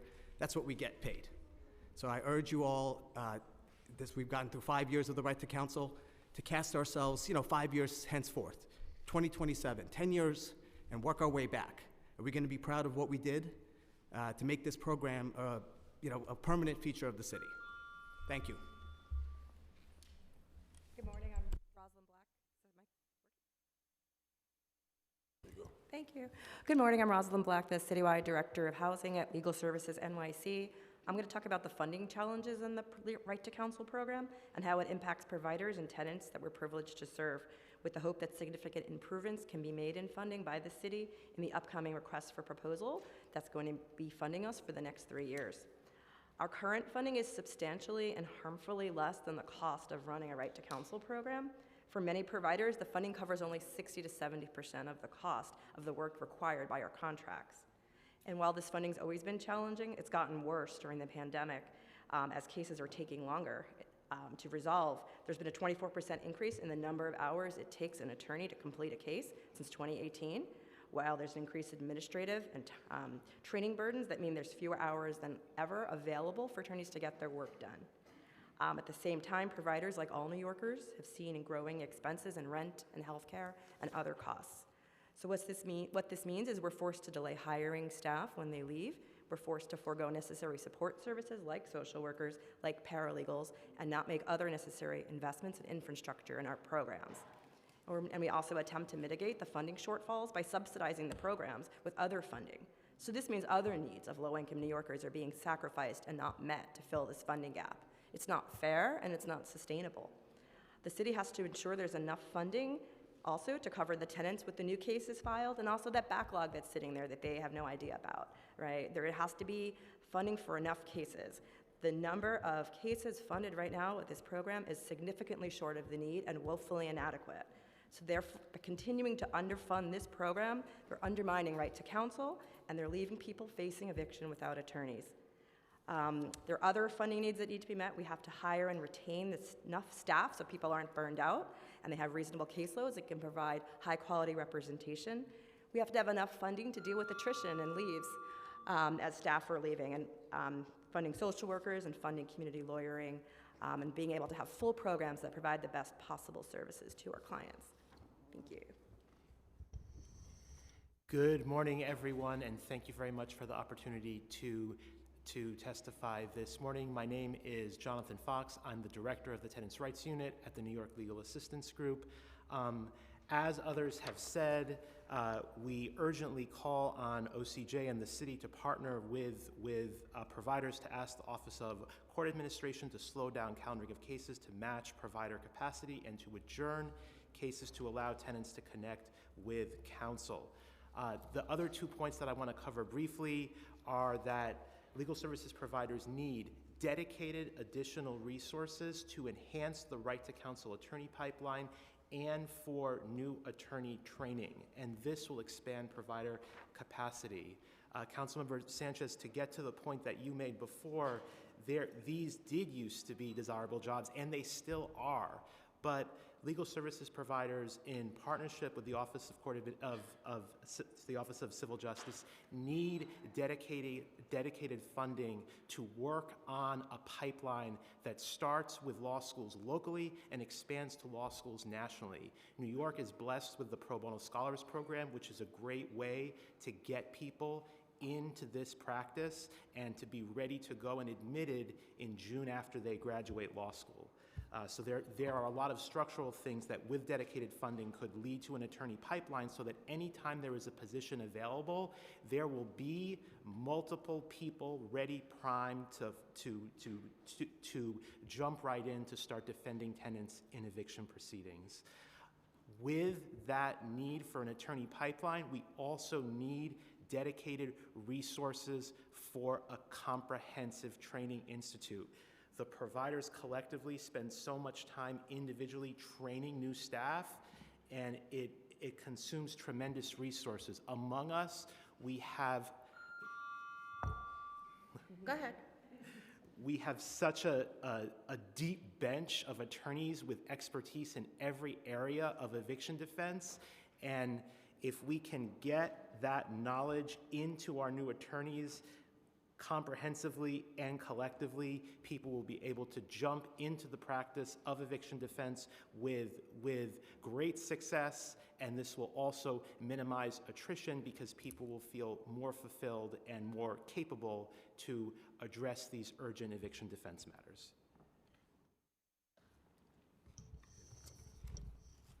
Hi, my name is Christy Ortiz-Lamb. I am the director of the Preserving Affordable Housing Program at BKA, Brooklyn Legal Services Corp A, and I'm going to be talking about attrition. So for any program providing legal services and eviction proceedings to be successful and sustainable, including both New York City's existing program Right to Counsel and the efforts being considered to expand to the state level, there must be an understanding of current growing issues of attorney attrition.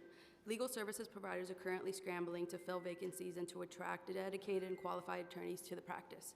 Attracting qualified candidates require a housing practice that pays a living wage, provides training, mentorship, and supports for staff to avoid burnout and allow for a meaningful work-life balance for practitioners. The mass exodus of public defenders due to low pay and burnout over the last year was chronicled by the New York Times article published in June 2022. According to the article, public defenders, including housing attorneys, are often overworked and undercompensated, with their salaries well below the salaries of city lawyers and prosecutors.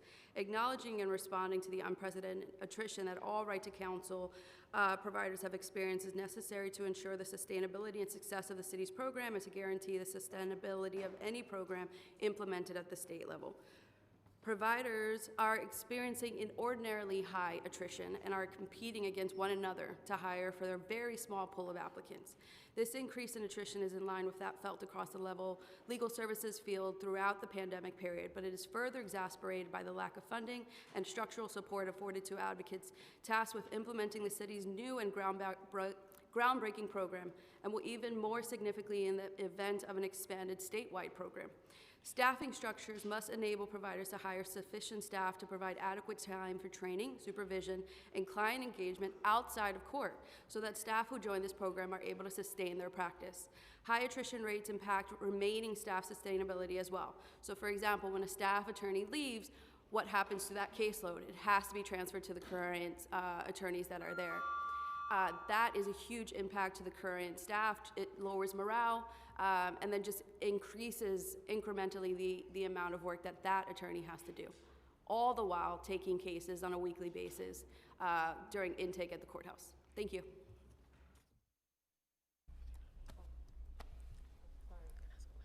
Yeah, well, thank you, because I think that the clarity around the expansion and how that that influenced where we are today, I hadn't made that connection. I really appreciate that, and obviously appreciate all of the work that you all have done. Have you collectively at any point come up with a number that would make you whole? In regards to a budget? Funding, yeah, the funding. Right, so I think it's a complicated question. Or if we're going to be funding just the number of cases in our contracts now, right? We talked about it only being 60 to 70% of the funding, but we know that leaves many, many New Yorkers still without the right to counsel. So if are we going to fund every case that's sitting in the court without a lawyer and all the new filings, right? Then that's going to change that number, if that makes sense. So. No, it makes sense, but it would be nice to have, to kind of round it out to a number that, we can prioritize as part of our budget negotiations as well, because we understand, like, we don't, we have a huge homelessness crisis in the city, and we don't want to continue to add to that unnecessarily, and so as many evictions as we can prevent under our watch, we will, we will fight for. I felt like I had another question and it just slipped. Can I Yes. echo? I think in response to the case cap that we were talking about earlier, and then a set amount per case, I think we've been arguing with OCJ for years about increasing the number of what dollar amount is attributed to each case. So I think if we had that further discussion, perhaps with you guys included, then maybe we perhaps can have a number set in stone. Okay. Do you by any chance use attorneys that I was told that there's, I don't know what the pipeline is, I have absolutely no idea, but that there are attorneys that have to do volunteer hours. Is that a pipeline? I know like volunteers volunteers of legal services, which I love, right? But is that an option? So there's a requirement that every person who's going to be admitted do 50 hours of pro bono work. And, we have had those people do engagements with us at various points. I don't really think that's a sustainable model to get people, 50 hours for someone who has no idea what our practice involves and who may not be very committed to the work to begin with, which is sometimes the case, is not really going to, solve the crisis. On the other hand, the Pro Bono Scholars Program, which gets people who are in their last semester of law school to do a 12-week credit-bearing externship to wrap up their law school credits, that can be a very viable mechanism and can be used to fill spots that are vacant post their pro bono scholar period. Yeah, I think I think we have to explore everything at this point, because we have asked the courts to slow down the number of cases, and they don't seem to be too responsive at this point, and that concerns me, because the more we sit here and litigate it, the more cases are being brought to the courts. So, thank you so much, Councilmember. Councilmember Williams. Sorry. Hi. Well, I want to thank Brooklyn Corporation A. I know you guys have done a lot of work in my district around foreclosures, and I know that right to counsel only applies to tenants. So, what resources do you get to help homeowners who are facing foreclosure? Like, where does those resources come from? Because you're not able to use this funding for those, or are you? You are? No, we're not. Yeah. I mean, I can talk a little bit. I don't work, but we do have a foreclosure prevention program. It's funded, it used to be funded statewide, and they're engaged in a battle right now in Albany to get that money back into the budget. So you only receive state funding for? I hope so. We have in the past, but it wasn't in the budget, and there's a budget fight in Albany. So you never receive city funding for that? No city funding for foreclosure. Okay, thank you. Can I just say something about, I heard this morning that there was this thought that maybe we'll bring in some folks who are just private practitioners and as part of the right to counsel. And I just want to sort of say off this, question about foreclosure and what we all do, it might be worth saying, can somebody like that, a private practitioner, kind of do what we do here? And, to say nothing of bringing in folks who are, not organized, workers, but point is, we do have these kinds of holistic services where even if we can't necessarily represent somebody in a particular, like an employment matter or immigration, we have the resources as nonprofits that do poverty, racial, social justice kind of work. So I just wanted to add that. Thank you.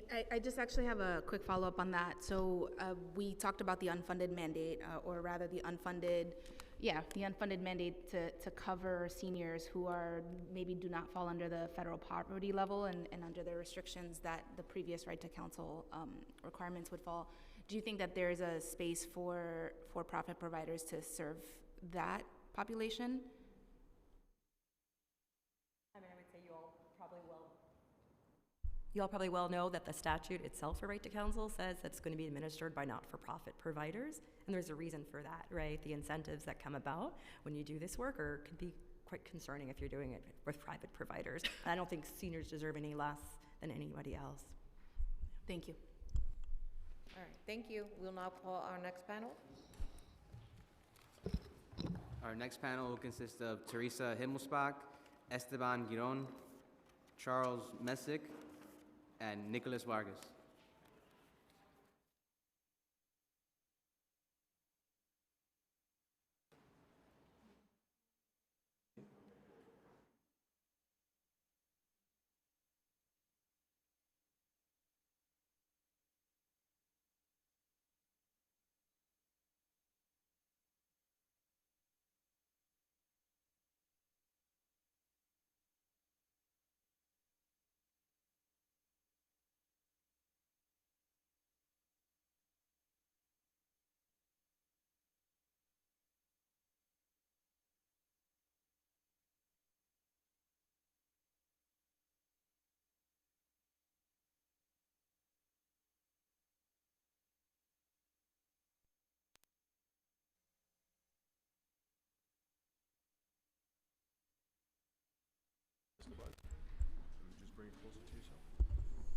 Okay, hello everyone.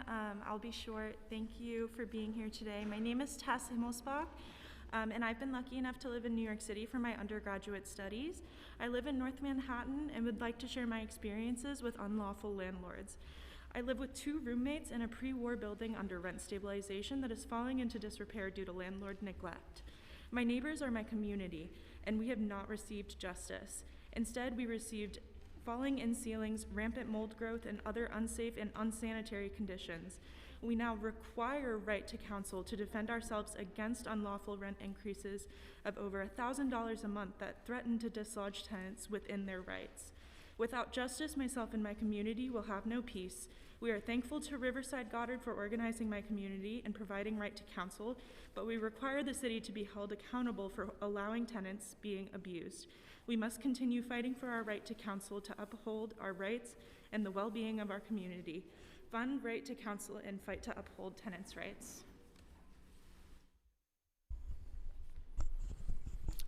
Good afternoon, I think, almost. Hi, I'm Esteban. I'm with the Crown Heights Tenant Union and also with the Tenants Political Action Committee. I'll just summarize. I've turned in my testimony so you can take a look at it when you have a chance. I live in Crown Heights North in the 35th Council District. We've seen more evictions than any other neighborhood in the city since the end of the eviction moratorium. The vast majority of tenants in my neighborhood qualify for right to counsel, but they have nonetheless been evicted without representation. We would be in a very different situation right now if we had emerged from the pandemic with a fully funded right to counsel program, and if judges and administrators with the Office of Court Administration really cared about the rule of law. You will have the opportunity to vote in favor of some resolutions calling on state lawmakers to uphold the law that we worked so hard to pass. This is a great way to show support and solidarity for us. It is frustrating that so much of the administration of the Right to Counsel program depends on things that happen in Albany. However, the New York City Council does have oversight and direct authority over the budget, and fully funding this program right away is the bare minimum. If you aren't demanding the full funding of the Right to Counsel program, I don't believe that you care about tenants or homeless folks or that you're a champion for working class Black and brown tenants in your district. Without a roof over one's head, there is no health care, there is no education, there is no food security, there is no public safety, and there is no future. What could be more important than keeping people from becoming homeless? For groups like mine and Brooklyn Eviction Defense and others fighting evictions, we're going to keep doing this, keep going to the streets, physically stopping people's evictions, overturning them even.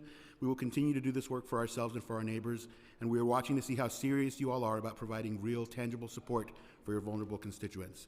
We need to see $7 million more in funding. Show us that we matter to you. Thank you.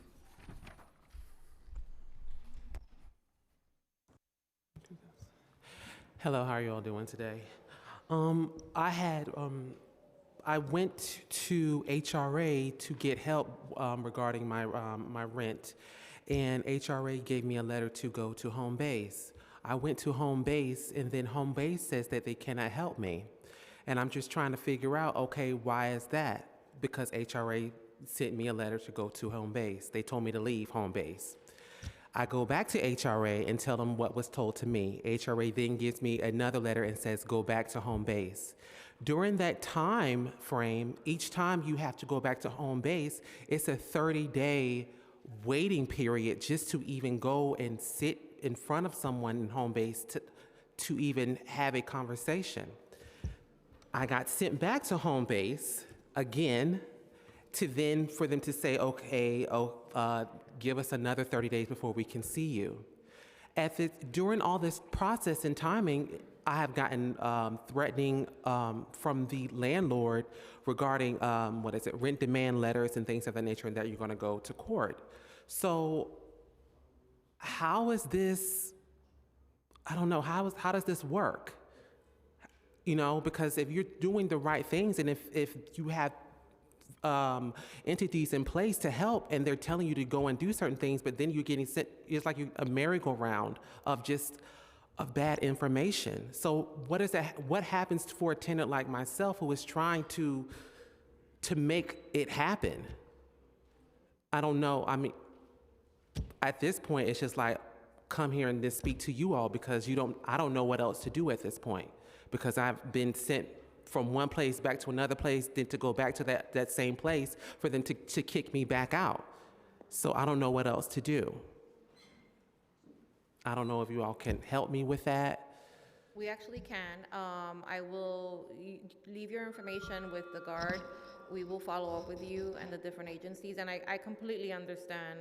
I don't know if you were here when I was mentioning, many years ago I was a part of the JIGITS program, and it was because I was on the verge of eviction, and the same exact thing, right? I went to HRA and I said, here you go, like I owe back rent. How can you help me? And they had absolutely no help to give and no words of wisdom or advice. It was because I happened to walk into Bronx Housing Court, and at that time, Borough President Fernando Ferrer's office used to be on the first floor.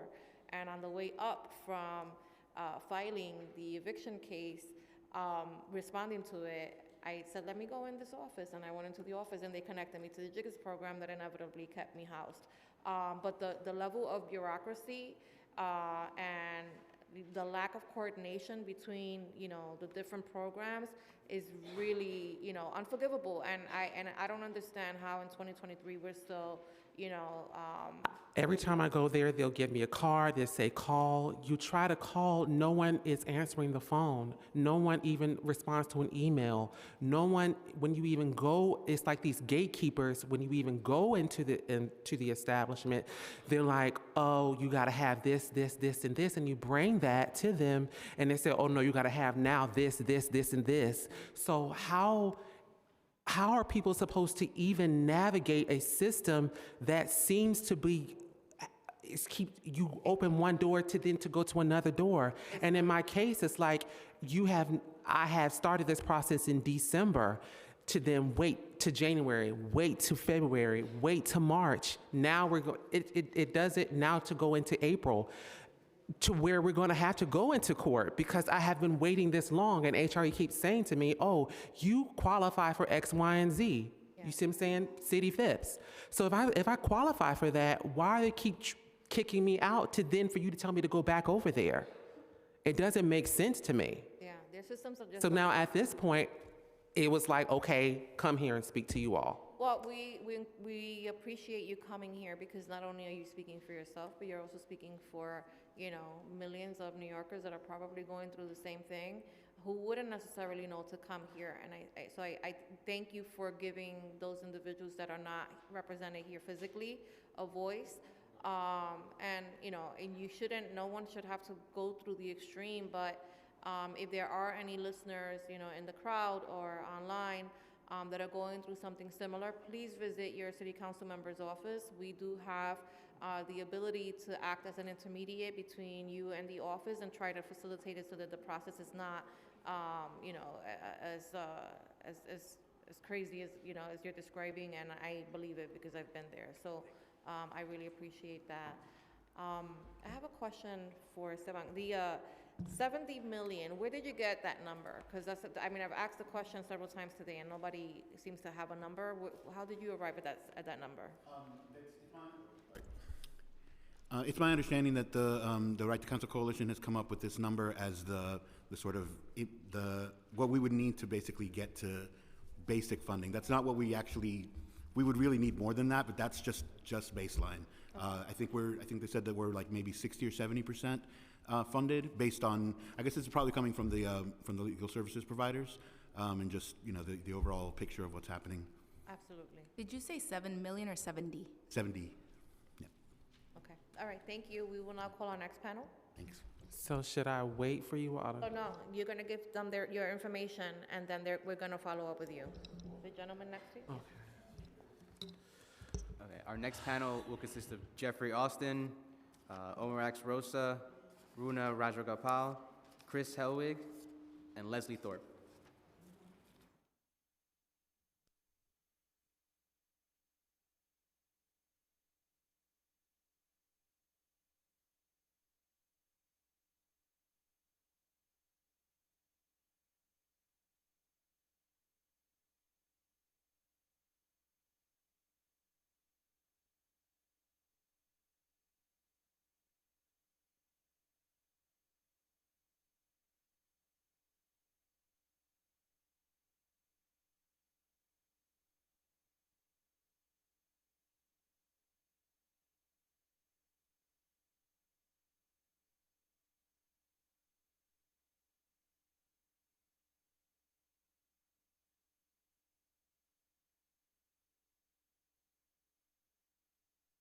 It doesn't matter, whoever wants to go first, just make sure, yes, that is on. Good afternoon. My name is Runa Rajagopal. I'm the Managing Director of the Civil Action Practice at the Bronx Defenders. Folks know the Bronx Defenders, we provide holistic defense, collaborative defense in civil and criminal fora. And we help tenants in 3 distinct ways. We address the housing issues that come up in criminal court, family court for our detained non-citizens. In immigration court, we provide the right to counsel in the Bronx, and we provide community services, although we're not able to provide those services in the way we used to. And we have a crisis of epic proportions. As you all know, the Bronx is the heart of that crisis. Since you didn't get data before, I wanted to provide you some stats that we have, where in the last year, there have been at least 100,000 new eviction filings in New York City in 2022. 40,000 of those were in the Bronx, compared to the year before, which was 14,000. Right? So almost 3 times increase. The Bronx has the highest rate of eviction filings. Almost 8.5% of households have an eviction filing, and that's compared to the next borough of Kings County, which is 3.35%, right? 2.7 in New York County and 2.5 in Queens. Just to let you know about our intake in the Bronx, there is the highest number of cases on the calendar. We have 100 to 110 cases on the calendar every day for intake. Let's say 80 tenants appear and say, we want a lawyer. We screen them. Let's say 70 people are eligible. The majority of people, black and brown, are eligible for the right to counsel. We are only able to represent about 30 to 35% of people who come through our intake. So we are turning away every month hundreds of tenants. And the people who contact us in our community intake, we are not able to help them anymore. We have a hotline and we're turning people away.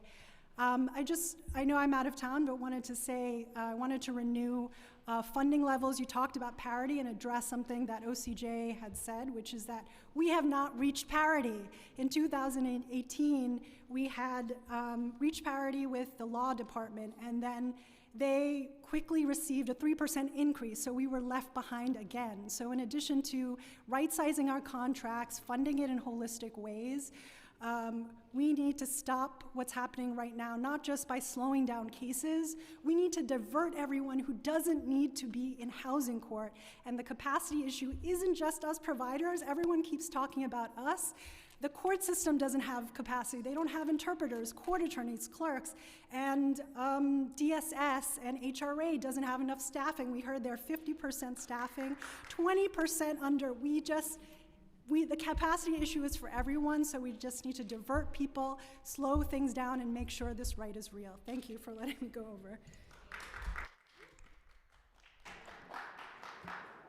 All right, the way that we clap is like this. Thank you. Hello, I wanted to thank the committee. Is the mic on, or is it just? Hello, can you hear me now? There you go. I wanted to thank the committee for having us to testify. My name is Christopher Helwig. I'm a supervising attorney at Neighborhood Defender Service of Harlem in our housing defense team. We're a holistic public defense organization. We operate out of Harlem, and we serve people out of a wide variety of civil, criminal, and family legal issues. But what I really wanted to take my limited time today to talk to you about is the fact that the Right to Counsel program really does work when it works. But a really effective right to counsel program has to incorporate the fact that the majority, in many cases of the work, happens outside the courtroom, right? It's not enough to have a lawyer stand up once or twice or 3 times and tell a judge, yes, no, I don't know, this should happen, because a lot of the underlying problems that tenants are facing exist outside the court. And a perfect example of that, my team just closed a case for Mrs. R. Mrs. R had a $20,000 default judgment issued against her. Because of right to counsel, we were able to get involved. We got the default opened up, and we prevented her immediate eviction. That would have been maybe a month or 2 before she was evicted again. But luckily, our team had the resources and the capacity to spend the time out of court we needed to get her an ongoing rental subsidy, to actually pay her rent going forward, to raise $29,000 in back rent and get that paid off. But the amount of time, the disparity between how much time me as a lawyer was spending in the courtroom for her versus our team was having to spend outside the courtroom was immense. And it's just really important. We want to really echo everything that Runa was just saying and everything that the previous panelists have said. But a real vision for right to counsel in New York has to include not just a lawyer in the courtroom, but but a lawyer and advocacy outside the courtroom. Thank you.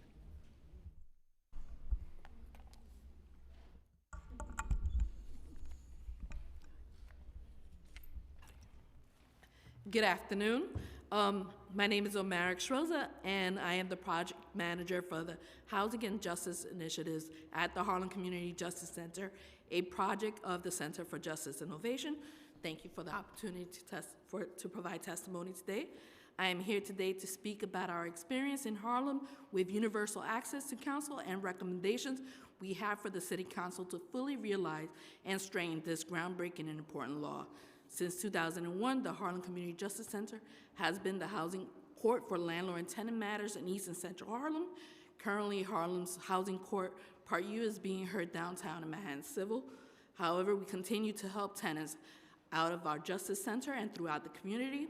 I oversee the help desk where we support tenants through the housing court process and provide eviction prevention services to provide housing stability.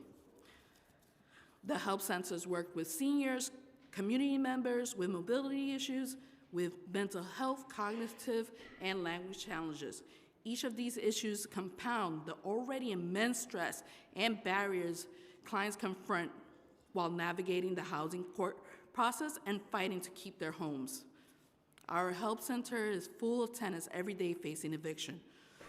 Since the eviction moratorium ended, we have found it increasingly rare for our clients to get direct representation and for us as advocates to have any impact on the process, even on the most desperate and heartbreaking of situations. In closing, we strongly believe in the importance of high-quality, holistic legal services for tenants facing eviction. We believe full legal representation for tenants is essential and should be fully funded to provide the level of protection it was intended to. We also believe the Office of Civil Justice should make the referral process to right to counsel as open, as early, and accessible as possible. Lastly, we recommend expanding community-based interventions like our Help Center. Fully funding and implementing Local Law 53 would be a strong step in the right direction. Local Law 53 would support tenant organizers, nonprofits like us to do this proactive and affirmative tenant outreach, education, and organizing to each and every neighborhood and every building in the city.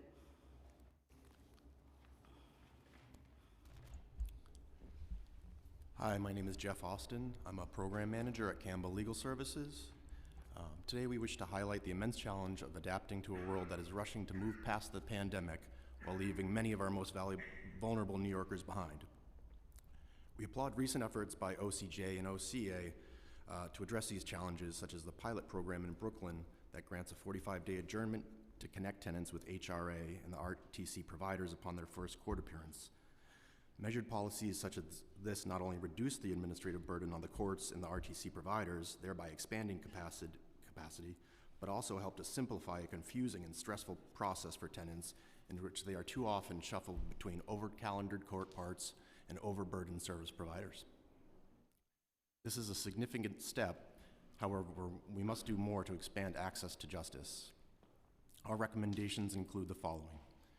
Reduce the administrative burden on providers so that our resources can be dedicated to the work of keeping tenants in their homes, and ensure that the upcoming 2025 RFP is broad and flexible to allow all interested and eligible providers to apply. This will ensure that robust, diverse service models exist to meet the varied needs of tenants. Full implementation of the right to counsel law in New York City requires the participation of all the nonprofit housing law providers in the city who are capable and interested in providing these services. We look forward to continuing our work together to ensure that all tenants have a meaningful right to counsel when their homes are at risk. Thank you.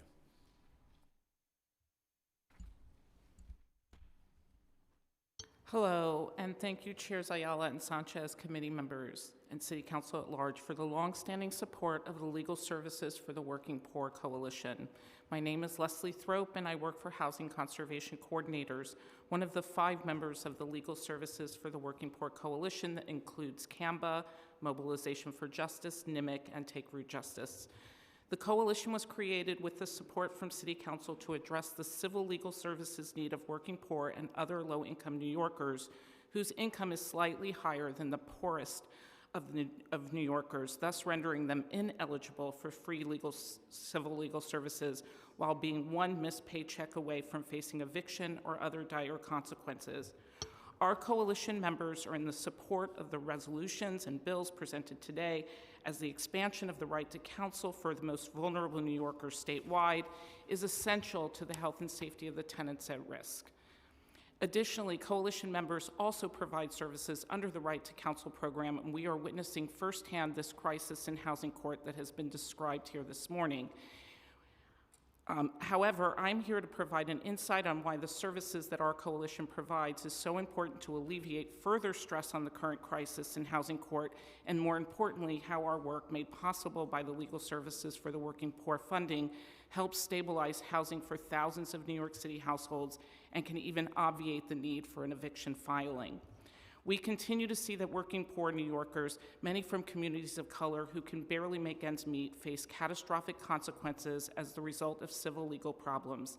They include not being paid for their work, not being paid overtime, identity theft, freezing of bank accounts as a result of collection lawsuits they don't even know about, or being denied public benefits to which they are entitled.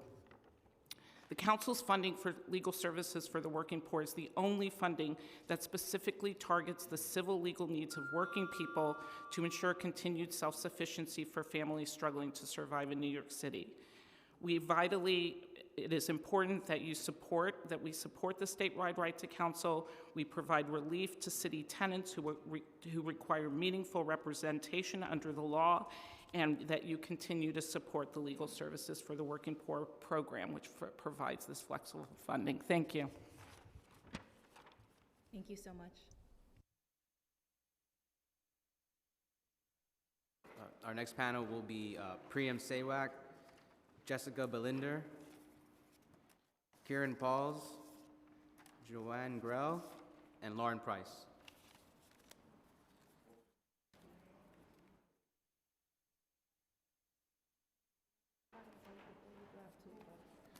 There's two with the same name.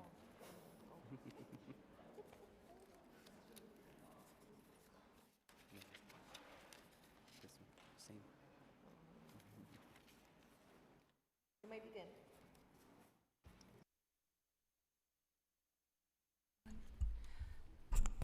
Good afternoon. Thank you for inviting us to come testify. My name is Jessica Belinder. I'm with the Legal Aid Society, and I'm going to let the panelists introduce themselves because I didn't actually anticipate everybody being here. So please.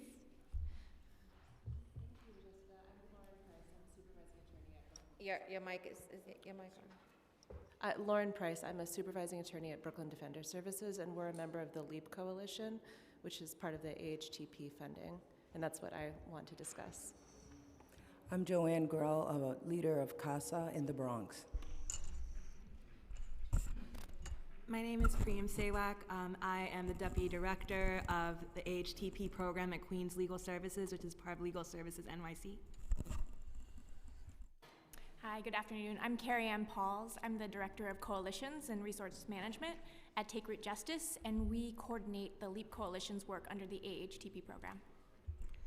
So we're all here, I believe, to talk about the AHTP program, which is also under consideration for funding, and we believe is a complement to the Right to Counsel program. It was created in 2015 at a time when the city was rezoning parts of each of the 5 boroughs. It has expanded since then, and the goal is to prevent or to protect tenants from the gentrification pressures that arise through rezoning. It has become apparent that the entire city is ultimately under severe pressure in terms of gentrification and tenant harassment, and so luckily, we've been able to expand our services citywide.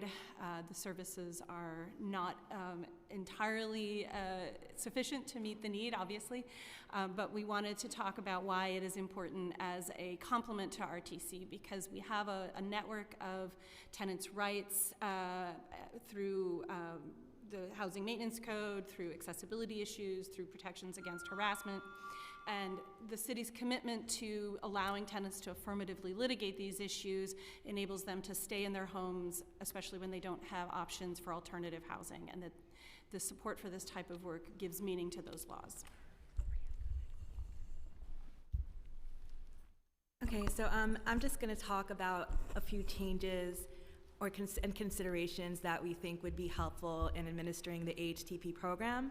The first issue I'm going to talk about is just making sure that provider capacity is reserved for affirmative and group representation. Today, during this hearing, we've heard a lot about the issues with the Right to Counsel program, underfunding, just all of the issues with that.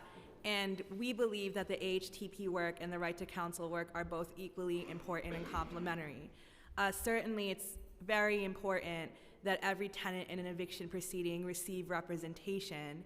However, the group representation and the more affirmative work contemplated by the AHTP program is complementary and actually makes there be less folks in eviction proceedings. There are lots of tenants living in horrible conditions and they need representation as well. There are a lot of tenants being harassed into leaving their apartments. The AHTP program actually makes sure that there are less people being displaced, there are less people in eviction proceedings, there are less landlords purposefully refusing to provide proper repairs, forcing people to leave, there are less landlords overcharging tenants, forcing them to leave. The next thing we want to talk about, which was already addressed in terms of the RTC program, but it's also an issue for us that the case rates don't necessarily reflect the actual costs of litigating rate of cases and funding fairness. We need COLA in cost of living adjustment increases. As we know, inflation is super high. There are issues with attorney retention as well. And we want to just maintain the high quality of legal services for vulnerable New Yorkers. And we want true pay parity with city lawyers. As Ms. Medley mentioned a while ago, I think there's only really been, okay, I just want to mention one thing really quickly. We also want discretion to take on New York City Housing Authority cases, group representation in those buildings, because those are among the most vulnerable New Yorkers, and we've been doing the work already. We've helped hundreds of tenants, but we're not receiving funding for that under the AHTP program. Okay, good morning. I got into this group, but I represent CASA.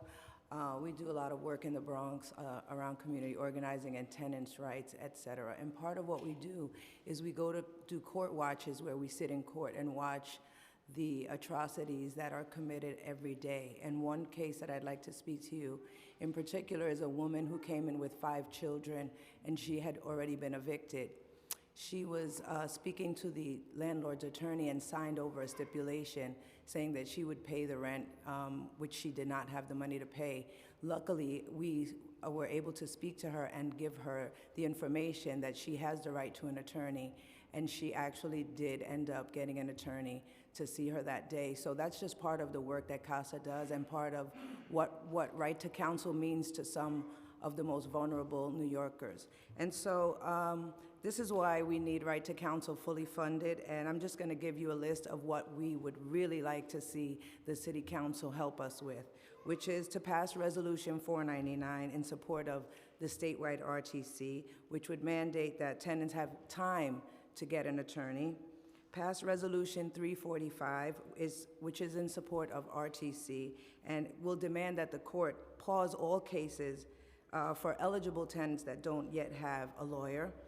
It would ensure that the Office of Court Justice OCJ manage the wait list of tenants and make sure that all tenants who have been denied can get a lawyer, to ensure that OCJ meets regularly with tenants and organizers, which I don't believe they do, to develop solutions that will comply with the law, fully fund RTC, and you heard the $70 million number. That is something that RTC has done research on.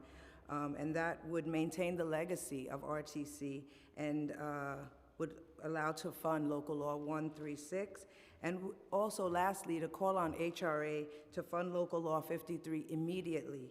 HRA must announce publicly when they will release the RFPs for fiscal year 2024. Thank you so much. Thank you so much. My colleagues covered a lot of the points that we want to make about AHTP, but it's broader than just the affirmative litigation that they were talking about, and that's something that our office at Brooklyn Defender Services specifically our program is focused on. We work on supporting tenants before they're in court, and that is essential to helping tenants stay in their homes and out of the shelter system. In our current model, AHTP allows offices with existing clients, like holistic public defenders like ours, neighborhood offices or others that serve special populations or have particular systemic issues that are their focus, to keep being a resource for some of the most vulnerable families in our city without requiring that those tenants wait until their first court appearance to meet a lawyer, and without requiring every provider seeking funding from the city to do in-court external intake. Because our model allows us to connect with existing BDS clients before there's a housing court case, we're able to address all the issues that precede or are outside of litigation with our existing clients who already know our office.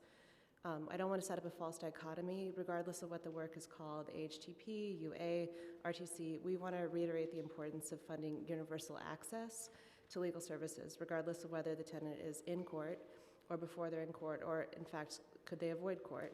And we want to emphasize the necessity of ensuring that clients have a choice in how they approach potential landlord-tenant disputes and allow for continuity of representation when it's possible.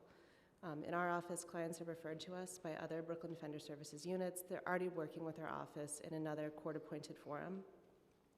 We then can establish work directly with these clients without doing additional screening or an extensive in-person intake. This minimizes our clients' stress, it saves time and resources, and it allows us to anticipate civil legal problems that might come about from their other cases. We can intervene and often prevent litigation. It also allows us to ensure that an outcome in one forum is less likely to have an adverse effect on another. And I'll just wrap it up quickly. Our clients are routinely facing eviction based on allegations mirroring those in their criminal court proceedings. And our family defense clients are fighting to keep their families together, in part because of issues with their landlord harassment or unsafe living conditions. Programs like ours that ensure that we can provide these crucial legal services not only mean the best outcome in housing court for our clients, but in family, criminal, and immigration proceedings. Thank you so much.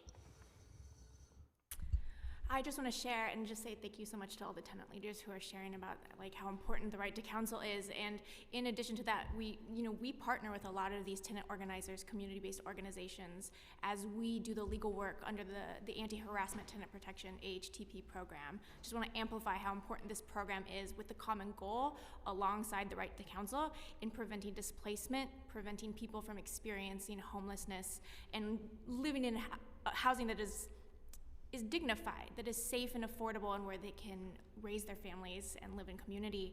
I'm going to go off script a little bit because a lot of what we have to say are recommendations on how to improve the anti-harassment program, and we have a concept paper, I believe, that's been circulated with you all that we've collectively drafted across the AHTP providers, so you'll have that attached to our written testimony as well.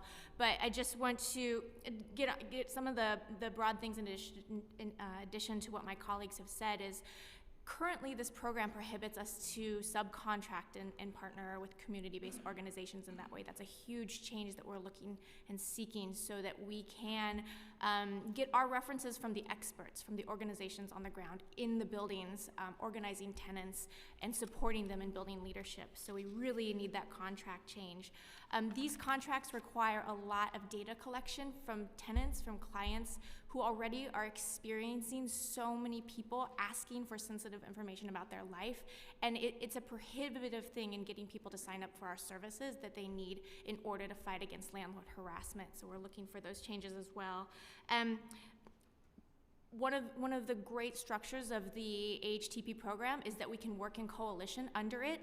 There are administrative costs associated with coordinating coalitions, with ensuring that the programmatic work is done, and so we're looking for funding across the contract that supports that coordination. It's a model that's been really successful. It's allowed very dynamic services to be provided across the communities, so we're looking for that. I just want to reiterate that as we put funding into the Anti-Harassment Tenant Protection Program, that alleviates the pressures and capacity concerns of the Right to Counsel program.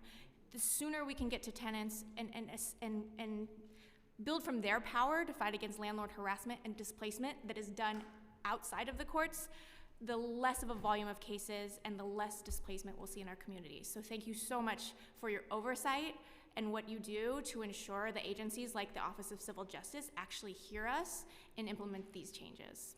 I appreciate that. Thank you so much. I just have a quick question for our leader from CASA. Thank you for everything that you all do for the Bronx. So in the lead up to this council hearing, of course, there was a right to counsel hearing that HRA hosted a few Fridays ago, Friday evening.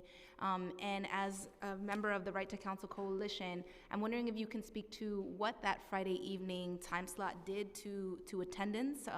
Was the coalition consulted in the selection of that time? Actually, they were not consulted, as my understanding, they were not consulted in the time selection.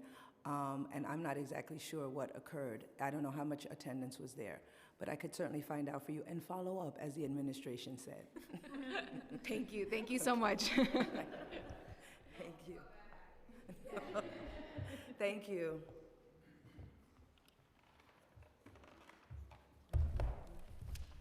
Thank you. Thank you. Our next panel is Adriana Montgomery, Jenny Laurie, and Wanda Martinez.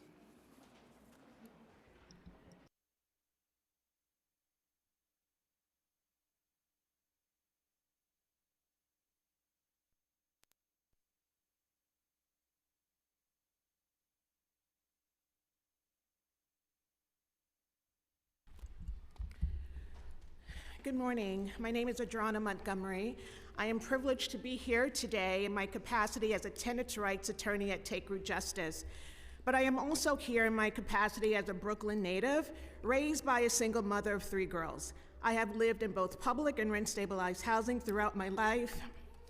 I distinctly remember in the 1980s as a young teen accompanying my mother to housing court when she had fallen behind on rent from an unexpected medical or school expense that her secretary's salary couldn't weather.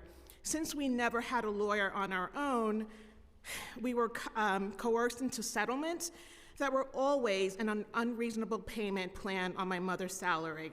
As an average African-American family that had migrated from the South in the 1950s, we had no access to generational wealth and didn't have family and friends from whom we could even borrow a few thousand, let alone a couple of $100s. I watched how these court appearances sucked the dignity out of my mother, while the landlord attorney would walk away with the satisfaction that they had gotten another index number to settle. Decades later, I was exhilarated to participate in the tenants movement's fight to pass the New York City Right to Counsel law, and I began to see landlord-tenant power dynamics shifting. Data began to show that the eviction rates were plummeting. But I am here now with a palpable sense of anger and despair. The Right to Counsel law is in crisis. Since the COVID eviction moratorium ended in January 2022, Take Root Justice, along with the Right to Counsel New York City Coalition, has been calling on the courts to slow down new eviction cases as legal services providers needed time to provide meaningful representation. But the courts have rushed to clear inventory, scheduling 60 to 70 cases per courtroom per day. Even judges know this rush relies on the assumption that most tenants will default or quickly settle without their day in court. My colleagues and I have seen a runaway speed up in our eviction defense caseload. On Take Root's most recent intake day, there were over 100 new cases. Our caseloads are not sustainable. The quality of representation each and every client deserves, as spelled out in the Right to Counsel law, is not compatible with the court's demand for speed. Just give me 2 more minutes. Nevertheless, Housing Court refuses to use their power to schedule eviction cases at a reasonable rate, consistent with due process. Prioritizing speed over justice is the antithesis of this Right to Counsel law. Now, on our intake days at Queens Housing Court, I have to tell single Black mothers, young Latino families, elderly South Asian couples that there are not enough lawyers to represent them. The courts overflow with thousands of minority low-income tenants, and the mostly white male landlord bar refuses to recognize the human lives behind these index numbers. The Right to Counsel program was meant to counter this disparate racist impact, not facilitate it. Instead, the court's insistence on prioritizing speed above all else is taking a toll on court workers, housing lawyers, and most importantly, the hundreds of thousands of New Yorkers Right to Counsel was enacted to serve. Take Root Justice and the Right to Counsel New York City Coalition urge you to support the much needed actions by the Office of Court Administration that you've heard this morning. Thank you.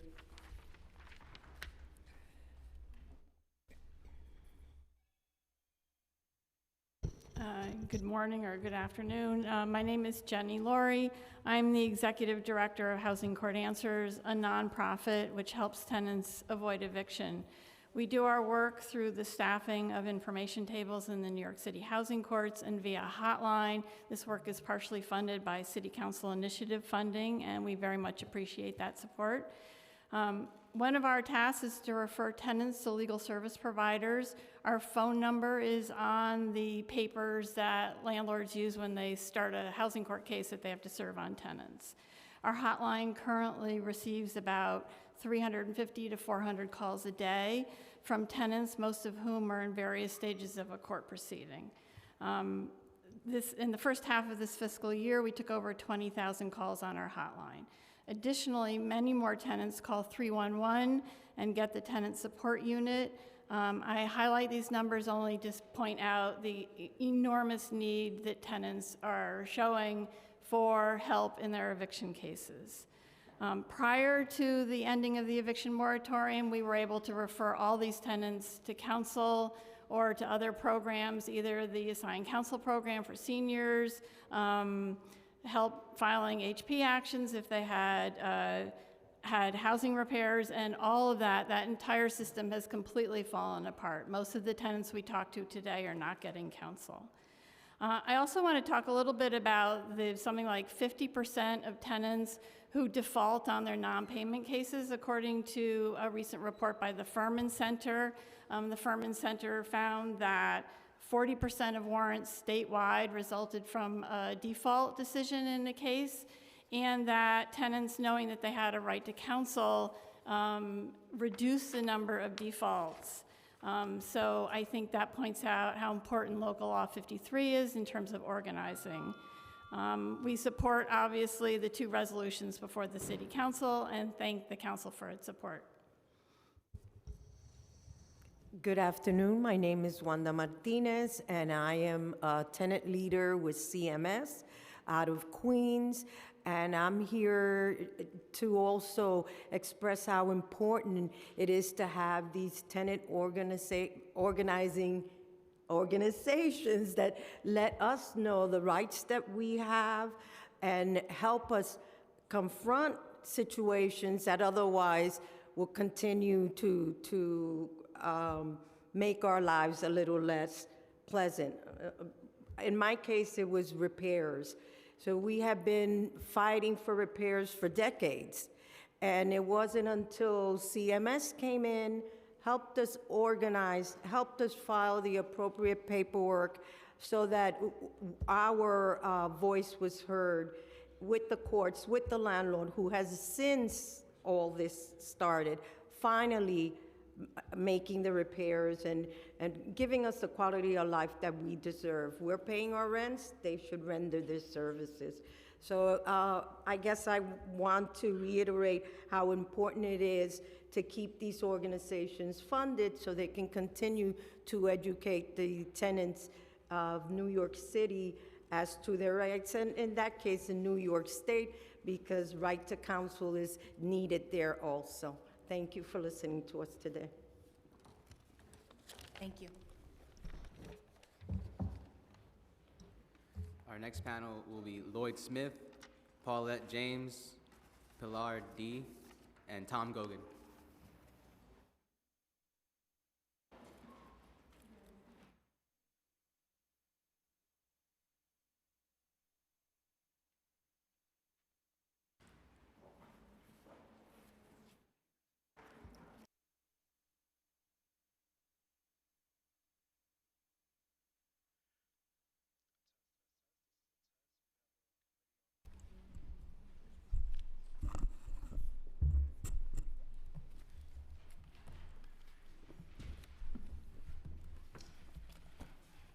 Good afternoon, everyone. I am Lloyd Smith, and I'm a member of Flatbush Tenants Coalition, and my mission is to convince our elected officials how important RTC is to us as tenants in NYC. RTC helps tenants in our city to better understand this complex housing court system. People like myself, seniors, black and brown people, immigrants who do not have a command of the English language, and persons who are coming to the court for the first time. I have a couple of questions to ask the council. What can this council do to help us provide tenants with RTC? Are the tenants actually receiving the right to counsel as we speak? I can answer that question myself. No, we are not. What importance this is having on tenants? I can answer that also. It is drastic. I have a couple of asks. We need at least $70 million additional dollars.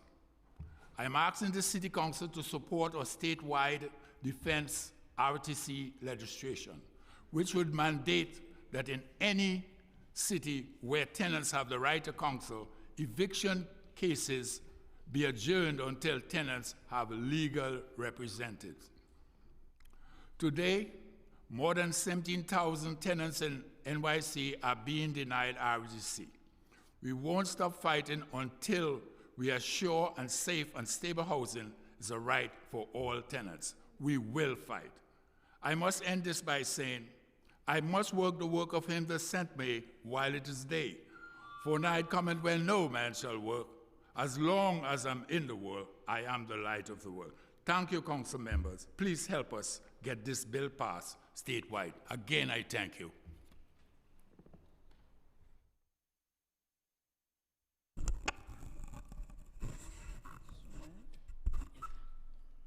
You can bring it down. Good afternoon, everyone. My name is Paula James, and I'm a member of the Flatbush Tenant Coalition. This Flatbush Tenant Coalition is one of the fighters for right to counsel since the beginning, actually. Now, since 2017, right to counsel was passed to provide tenants with counsel. And what a shame. Right to counsel was passed to provide tenants with counsel, and today it seems worse to get one. Why do we have to fight? If housing is a human right, City Council, which side you're on? All tenants need counsel. Landlords take advantage on tenants, insult tenants, confuse them, and sometimes lie, and that leads to eviction. Now, new to you, landlords are filling their apartments with paid government tenants. Now, these tenants, you don't know who they are. The older tenants, they come in and I don't know. One instance, ran up to another tenant, knocking down the door and telling them, open the door, and leaving a hole in the door. So those things are new, and that is because we don't have enough right to counsel lawyers to go around. Most of my colleagues and everybody spoke today about the things we are going through, but I see my time is up, and I would like to end here to say, City Council, we are counting on you to help us and save us from fears and tears. Thank you so much. Good afternoon. My name is Pilar de Jesus. I wear many hats besides the one I have on today, but today I am going to speak as a constituent, as a voter, as a Latina who's been born and raised in this city for 42 years. And I just want to really first highlight, and I want to also support and uplift a lot of my colleagues who spoke about the issues when it comes to, us as legal service providers and what's happening in the court and with tenants and the organizers and the tenant leaders that are here in the room. And so, I just want to uplift that. And then again, just remind the council and other legislators across the state, we have I call it a housing pandemic. We have a mental health pandemic. Without housing, your mental health is really impossible to be stable. And I know this personally of being illegally evicted at one point in my house, and also personally talking to individuals who have lost their jobs and then go on the street and then also start using, more heavier drugs and become unstable. I also want to talk to, we have a lot of youth that are homeless. And we're always talking about the youth. We want to get the youth. We had a youth situation in Washington Heights not too long ago.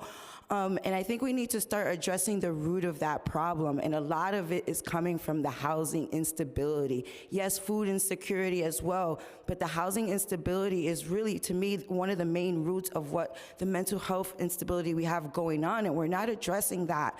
I think we also need to find out accommodations with HRA. HRA one-shot deals are not for all. If you do not have future ability to pay, you're not going to have that money to get it. And a lot of these other charities, it's just not enough. So you really do rely on one-shot deal. I also want to highlight that we have the Rent Guidelines Board season coming up.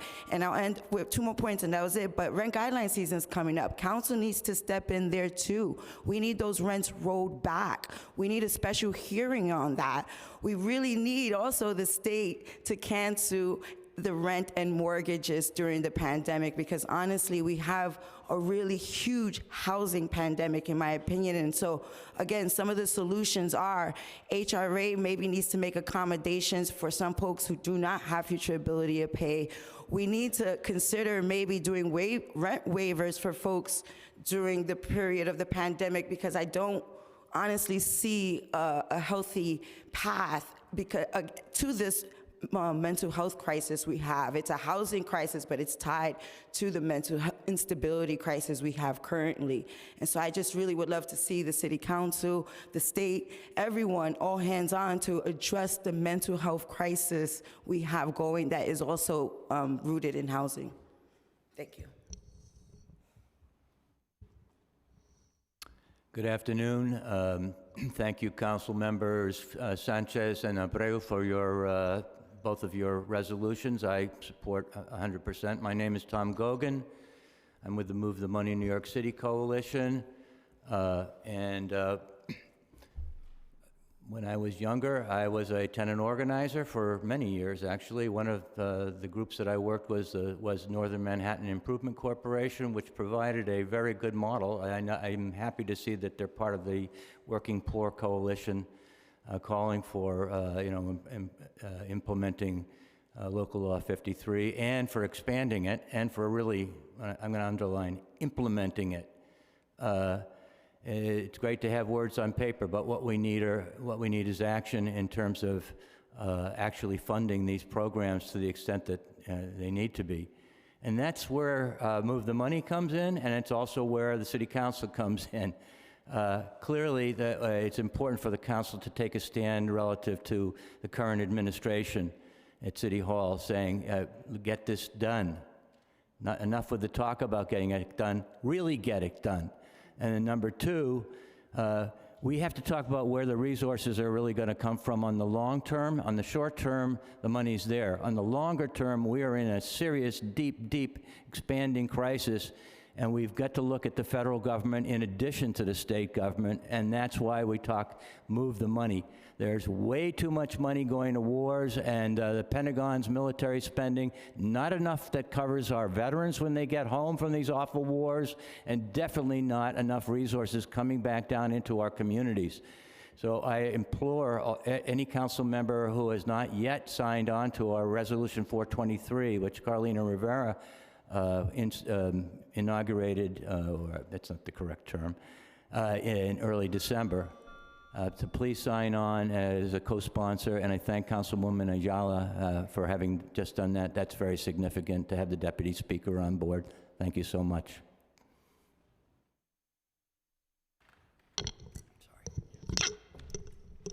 Good afternoon. My name is William Brushatsky.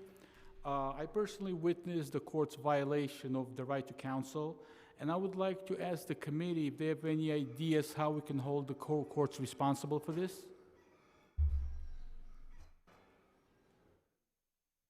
Can somebody answer my question, please? I'll answer your question if I may, chairs. We think it's very important for the state through the Office of Court Administration to slow the pace of cases. That's why we put forward a Resolution 499.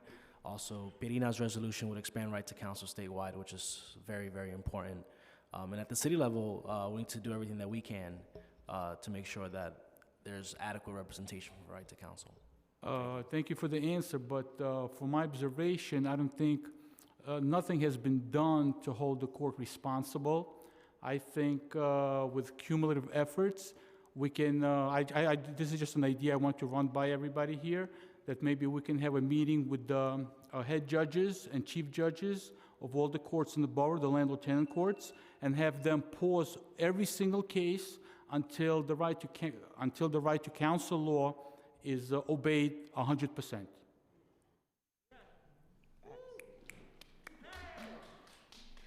And can one of you tell me when we can have this meeting with the judges? Yeah, I told you earlier in the other room. You can the sergeants can give you our contact information, or we can be in touch with you or refer you to your individual council member.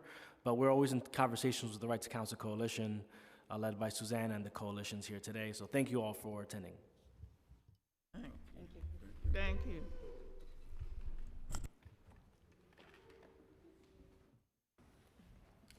Our next panel will be Sandra Mitchell, Brian Fatino, and Monica Schreiber.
Okay. Sandra Mitchell, raise your hand. Okay. Valentin Lopez, Valentin Lopez, Brian Fatino, Brian. Okay. Monica Schreiber. Okay, there are two people, there's two extra people on. Okay. And you? I can't hear you. It's off. Nathan Mitchell. Understood, but you weren't called yet. I wasn't called yet? Oh, I thought that was me. I'm sorry. I'm sorry. It's okay. You're on the next panel.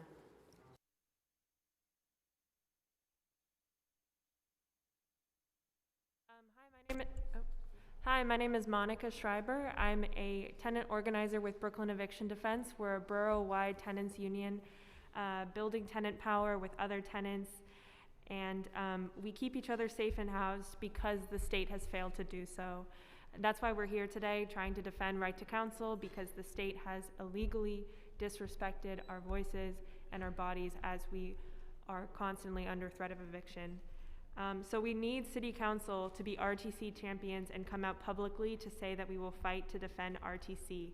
Specifically, we ask that you pass City Council Resolution 499 in support of our statewide Defend RTC legislation. This would mandate that tenants have the time they need to get right to counsel. I also demand that you pass Resolution 345 in support of statewide right to counsel for all New York tenants.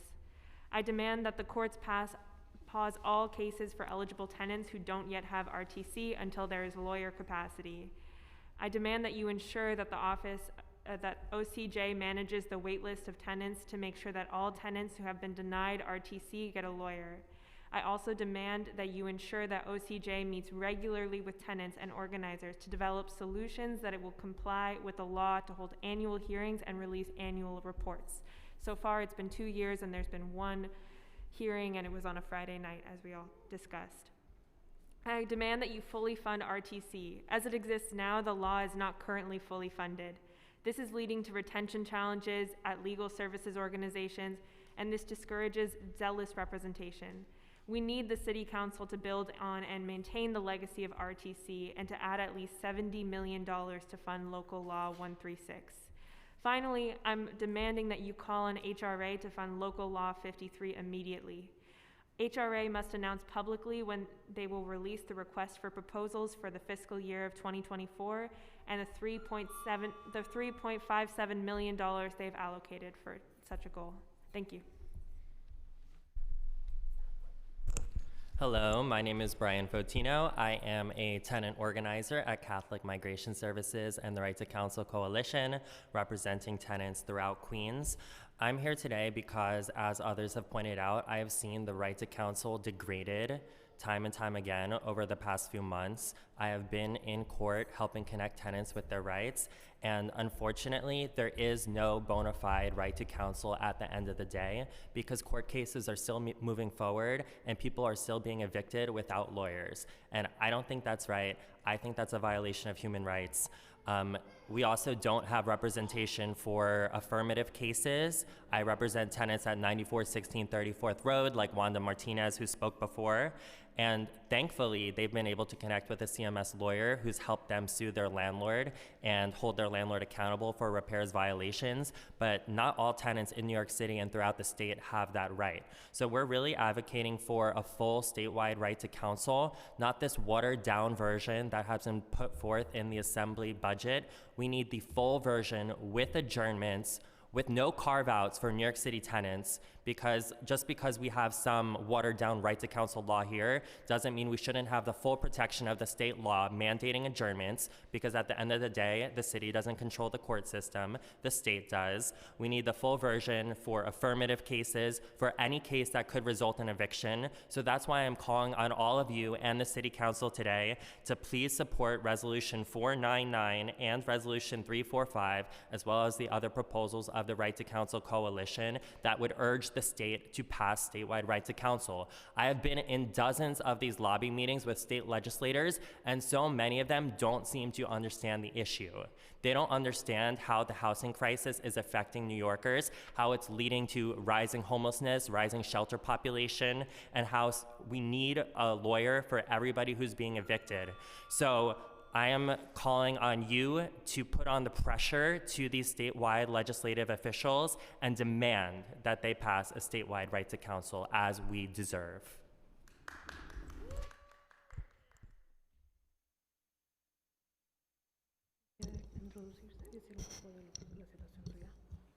Mi nombre es Valentín López, soy miembro de CASA. La situación mía viene siendo ha ido varias veces a housing, me han puesto a buscar varios papeles, se los llevo, tengo un niño que está conmigo, me lo dieron para atrás, el niño dicen que no, como más pruebas me buscan, le llevo pruebas y ya estoy en el caso, tuve que mover a los abogados de la corte a ver y llaman a housing, estoy en espera a ver, si no, el caso mío será ya hasta el 18 del mes que entra. Si no, el caso me lo cierran. Good afternoon. My name is Valentin, and I am here.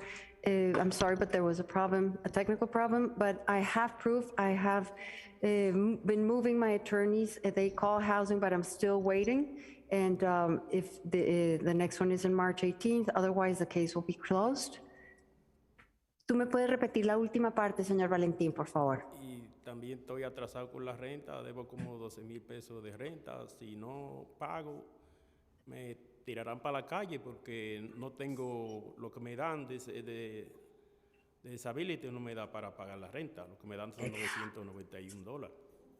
I have rental arrears of $12,000, and if I don't pay it, I will be thrown to the streets. And what I receive from disability is not enough. Quiero también que den fondos para la ley, para que den más dinero para casos de bajos recursos para la familia, ayudar. I also would like that there's more financing for this law and more money for people of lower income. Necesitamos abogados como por inquilino como yo, también, que no lo tenemos. And we need attorneys for tenants like me who lack attorneys. Ya. And that's Gracias. it.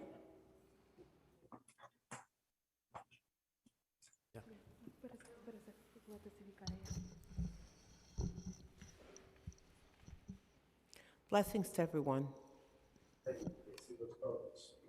Thank you for your listening ear and thank you for your open hearts.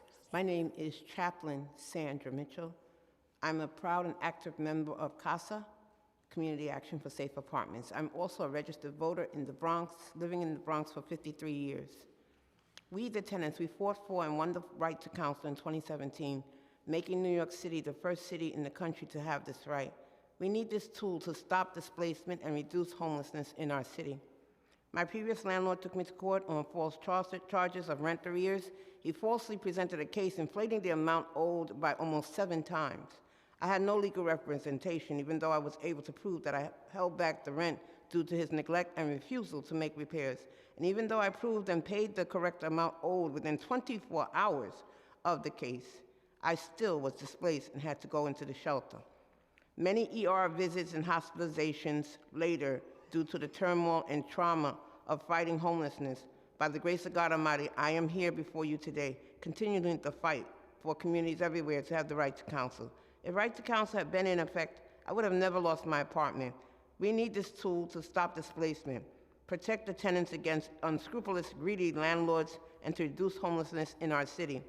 This situation plays out across the country, resulting in mass displacement and homelessness in our country. It costs upwards from $3,000 per person to house one person on a twin-size bed that can only hold a 100-pound individual. I was 165 pounds then. I had to sleep with 6 women in one room. There were many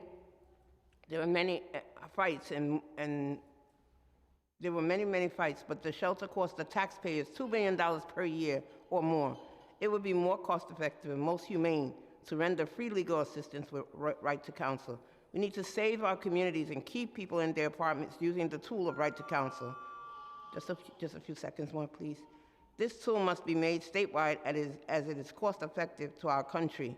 We are asking City Council to be our city's vindicator and champion and invincible advocates to fight for right to counsel and to fully fund Local Law 53 immediately. We are demanding a full stop to housing court cases being heard without allowing time for tenants to be assigned legal representation with right to counsel. Yesterday was me. Today or tomorrow it could be you. Housing is a human right. City Council, we need you to fight. City Council, we need you to win this battle for your constituents. Fight to fully fund and sustain right to counsel. City Council, we the tenants, the ones who stood on long lines despite COVID to vote for you, we need you to enforce and fully fund Local Law 53. Thank you so very much for your listening ear.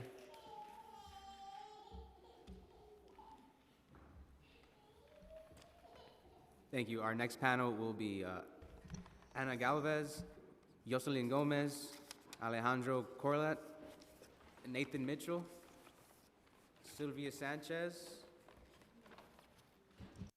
That's it.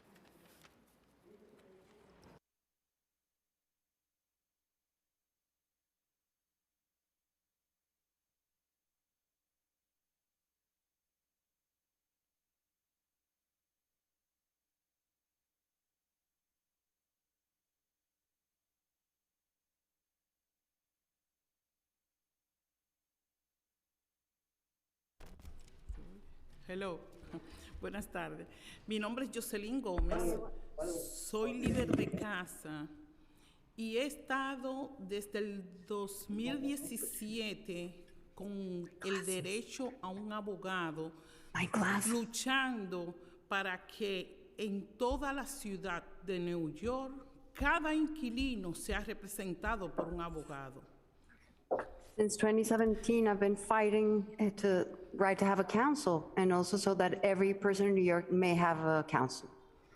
Yo soy una muestra de que hoy yo estoy en mi apartamento, casi a tener otro caso en la Corte de Vivienda porque de unos cuantos meses, pero mi dueño de edificio es Beparcas, el número 1 desalojador de inquilino en la ciudad de New York.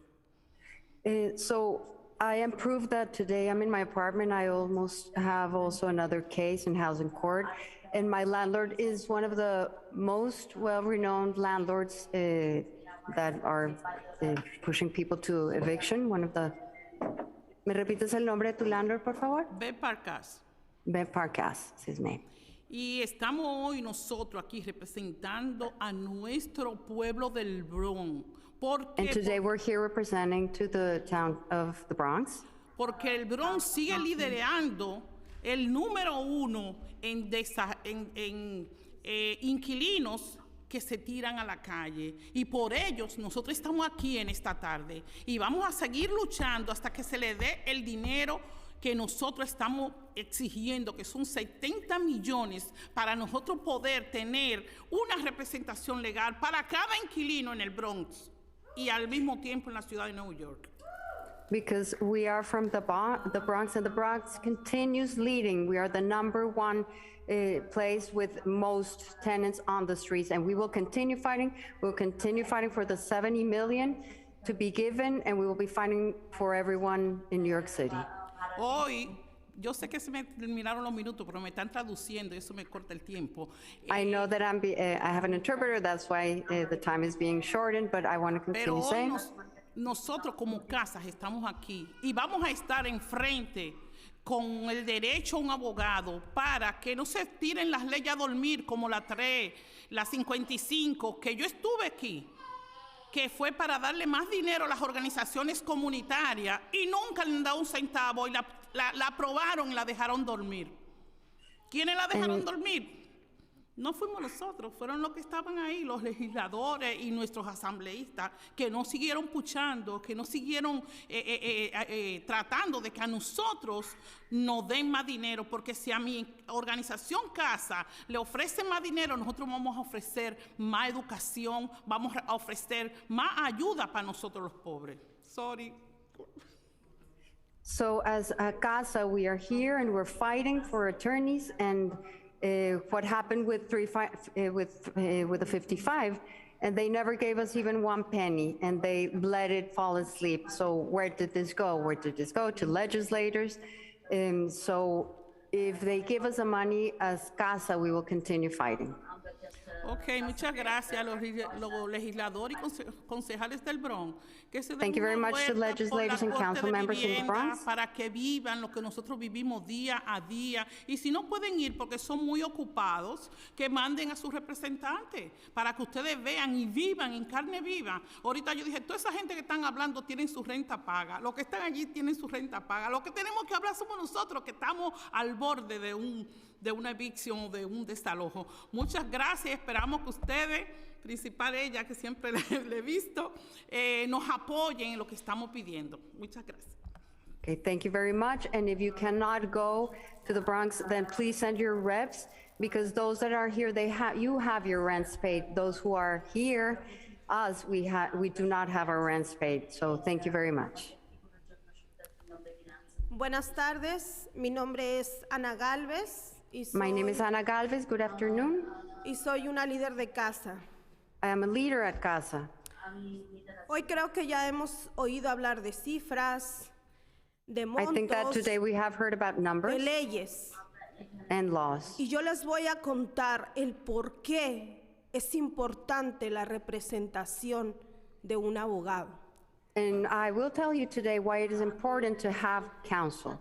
Yo sin saber que ya estaba dentro de la corte, simplemente me llegó un papel de desalojo. Me, without knowing that I was already in the court system, I received an eviction notice.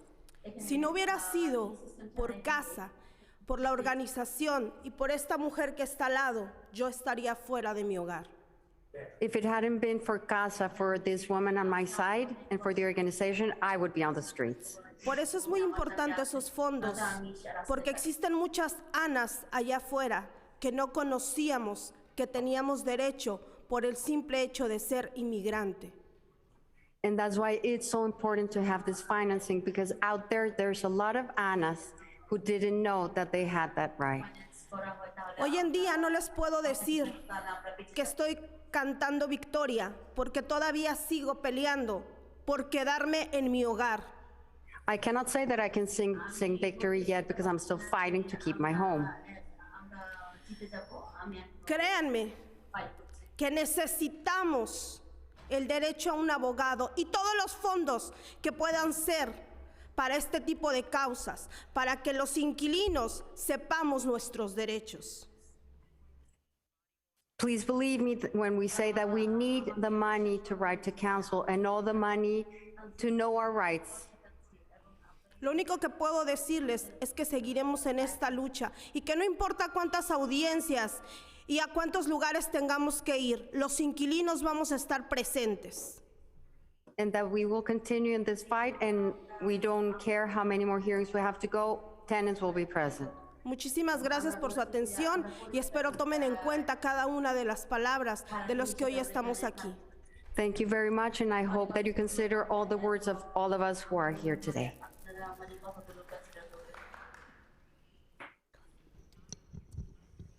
Buenas tardes, mi nombre es Silvia Sánchez, represento a CASA, miembro de esta organización.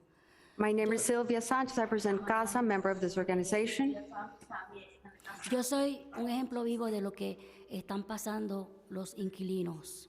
I am a live example of what tenants are going through. Tuve 2 desalojos.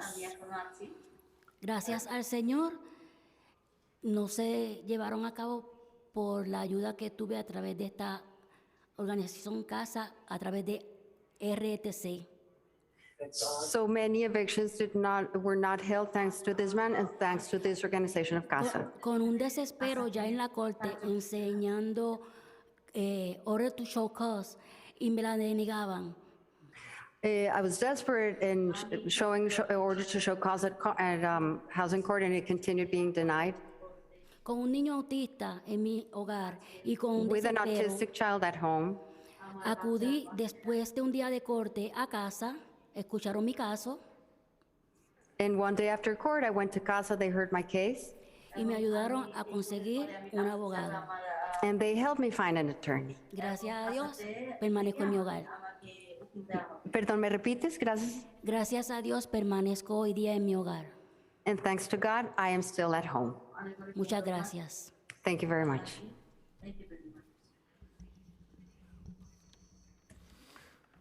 Good afternoon. My name is Nathan Mitchell. I'm here to testify on behalf of CASA. I'm a CASA member. I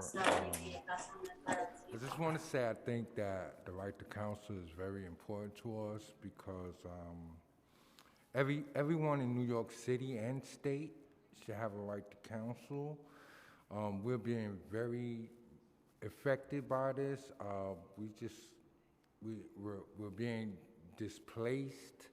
My neighborhood I see is we're just being displaced by the landlords, and it's funny because like they're not doing repairs, they're raising rents, and during this pandemic, like everything is going up, like necessities, like our utilities, our food, you know, our rents are going up, and a lot of us can't afford attorneys and lawyers, and you know, like we're just going through this like blind. So like the right to counsel, and I thank CASA again because they helped me to learn about a lot of stuff that I had no idea.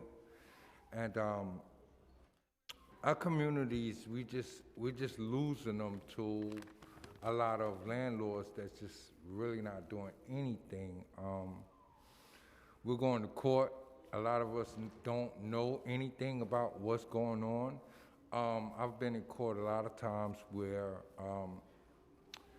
we didn't have no interpreters, or the people that did interpret, the people that didn't speak English had no idea that they even had a right to counsel. So when you give them the information, they like, by the time you give them the information, it's a little late.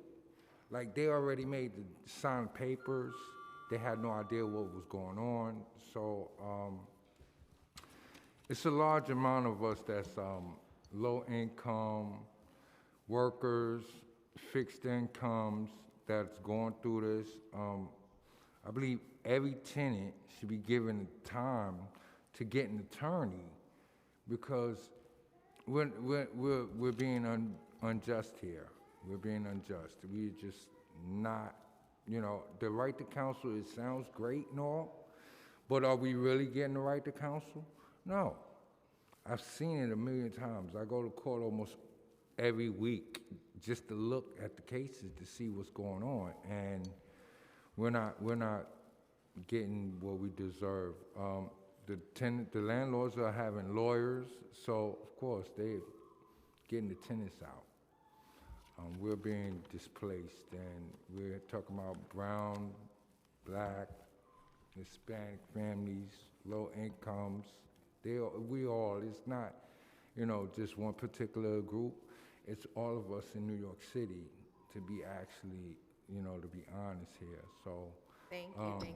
I think that we should demand that HRA or some of these programs come up and fund this money so we can get this done, because otherwise we're just going to lose. Appreciate it. Thank you for everything, everyone. Thank you.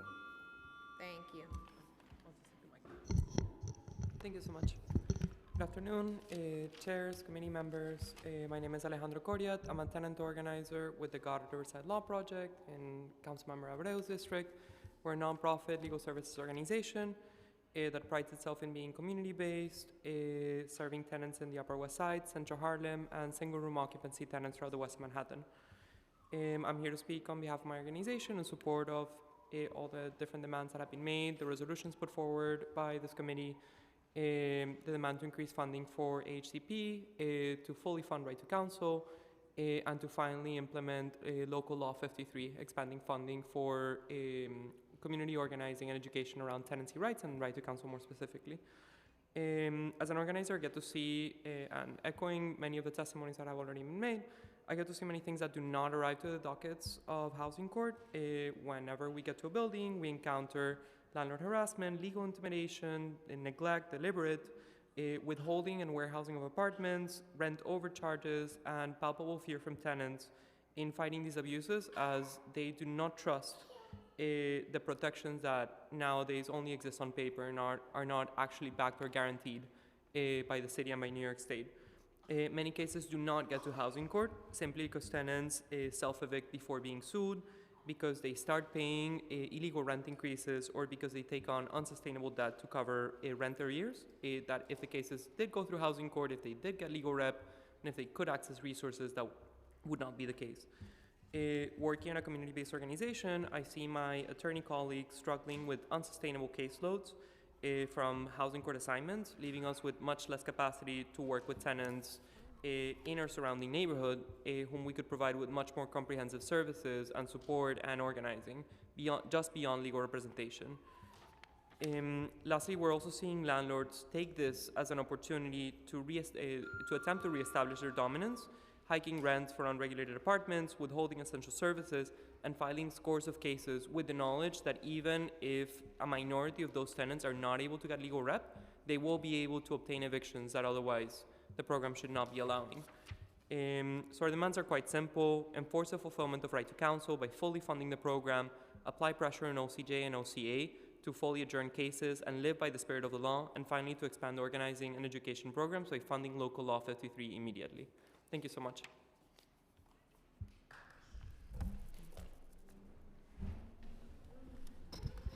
Our next panel is a virtual panel.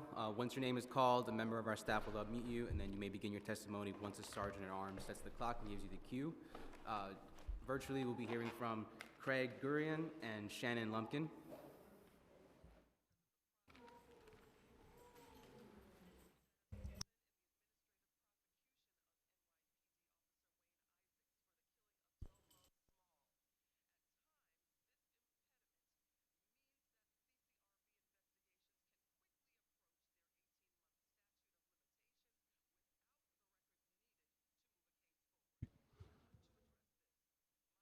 Starting time.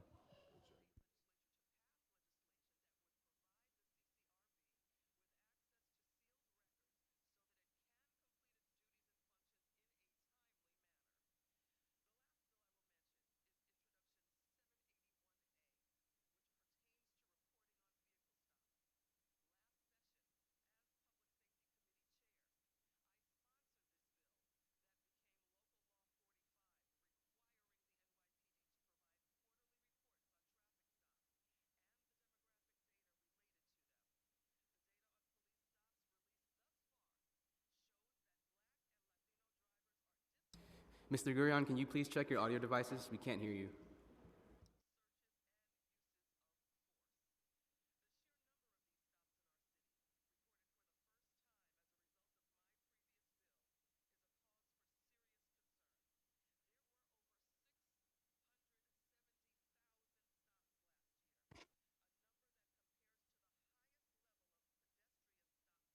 How about now?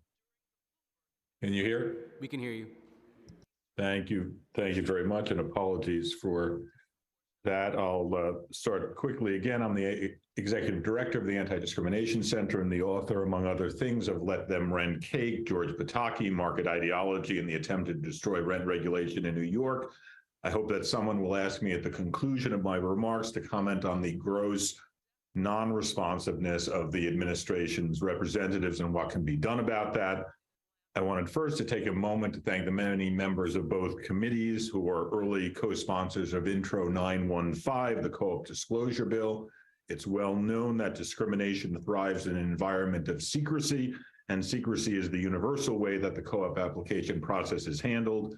Intro 915, supported by 24 civil rights and allied organizations, explicitly does not shrink in any way the legal reasons that co-ops currently have to turn people down. It just requires that co-op boards, when they reject an applicant, let the applicant know the specific reasons why. This is transparency at the most basic level. Further information is available at coopdisclosure.nyc. I hope that those who are not yet on Intro 915 join their colleagues as co-sponsors. Turning to today's business, I wanted to urge members to think about how the assistance that legal services lawyers give by providing eviction protection services can and should be leveraged to provide interrelated assistance. Once contact is made between lawyer and client, the lawyer will find out not only about the eviction proceeding, but ways in which the landlord has not maintained the apartment or building properly. There needs to be more effective ways for affirmative cases to be brought by others than HPD to challenge failures to abide by the building maintenance code. The client's meeting with the lawyer is an opportunity to learn about the landlord's failure to make reasonable accommodations or modifications to the needs of the tenant or others with disabilities who live in the building. That same meeting is an opportunity to find out about other discriminatory practices the landlord may be engaged in. So the provision of eviction protection services can, if the right questions are asked, have great yield even beyond the immediate goal of preventing eviction. Finally, in my humble opinion, private pro bono counsel are not the enemy here. Clearly, most of the work needs to be done by legal services providers and other not-for-profits who need much more funding, but it would be silly to spurn the additional assistance that pro bono private counsel could provide. Thank you very much.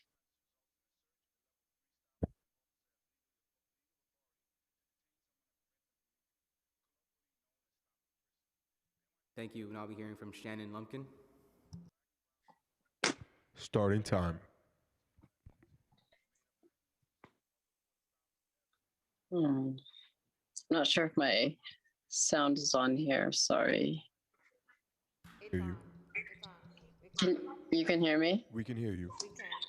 Okay. My name is Shannon Lumpkin. I am a tenant organizer and permanent, it seems, evictee. I've been fighting against eviction since 2015, 2016.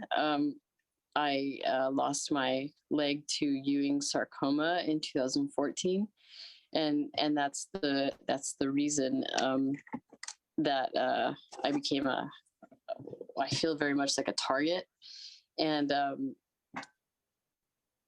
everyone here has been going through the same thing, obviously, and I just want to bring up the concept of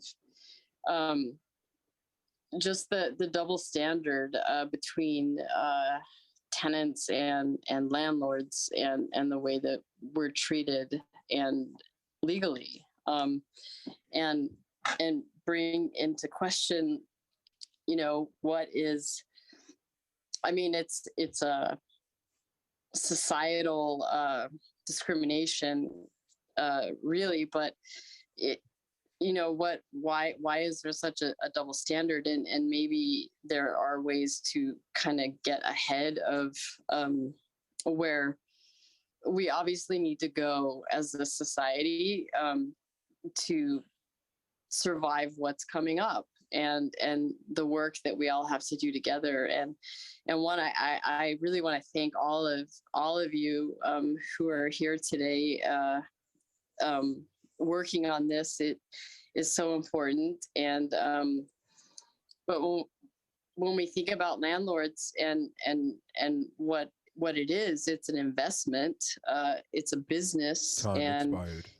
In what other realm do we allow a negotiation, if you will, to come down to violence? And eviction is violence, and it's life threatening, and so many people are going through it. And why don't we talk about, I was wondering, adhesion contracts and why they're not enforced in the realm of landlording.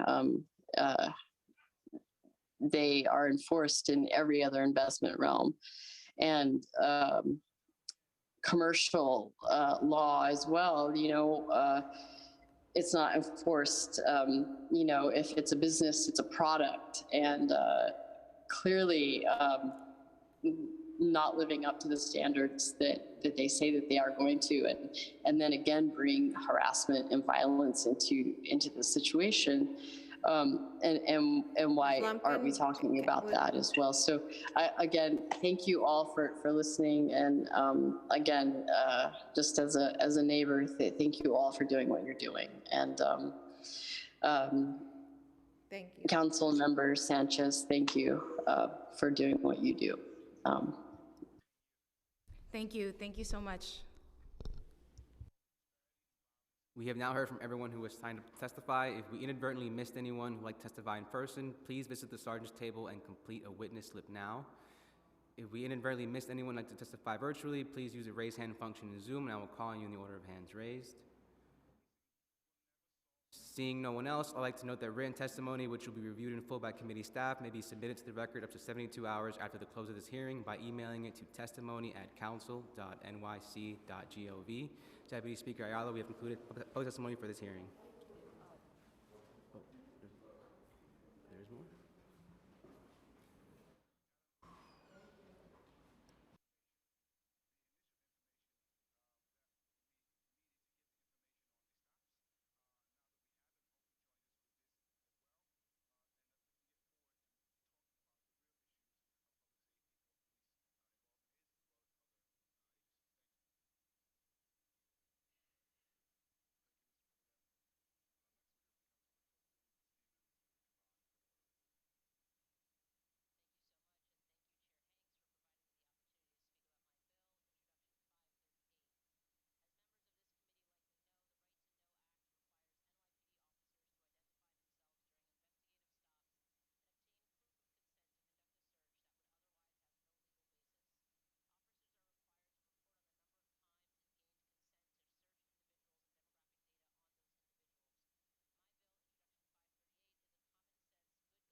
You may begin.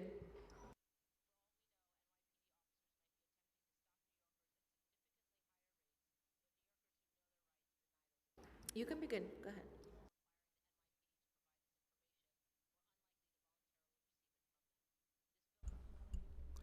Oh, I don't know how to work this. Good afternoon. My name is Mr. Greg Lee from Brooklyn, New York. I'm with all groups, and I was one of the children who was born when the country's protesting President Nixon in June 23rd, 1973. Also, shortly for the elected Vice President Gerald Ford, and around the time the former President Lyndon Johnson died. I've been helping with Right to Counsel court watches, and I saw with my own eyes that everything that everyone else said was true. I also am disappointed that, Right to Counsel that we fought so hard for and won in 2017 has been overturned and no longer exists, and seemingly it'll never exist again. And we're trying to get them to pass it on the state level. They won't pass it on the state level, seemingly. I also have been,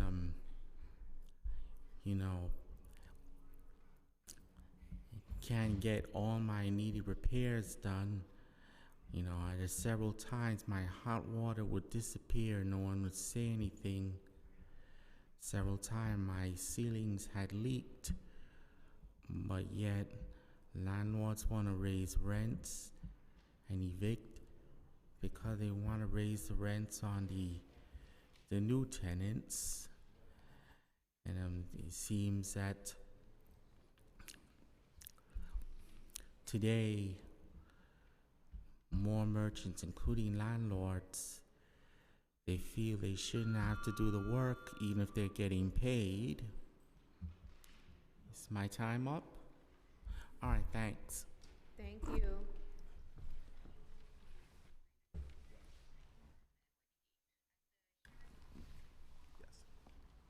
Good afternoon. My name is Pamela Ashwood. I am here today representing my mother. She will be 100 years old this year.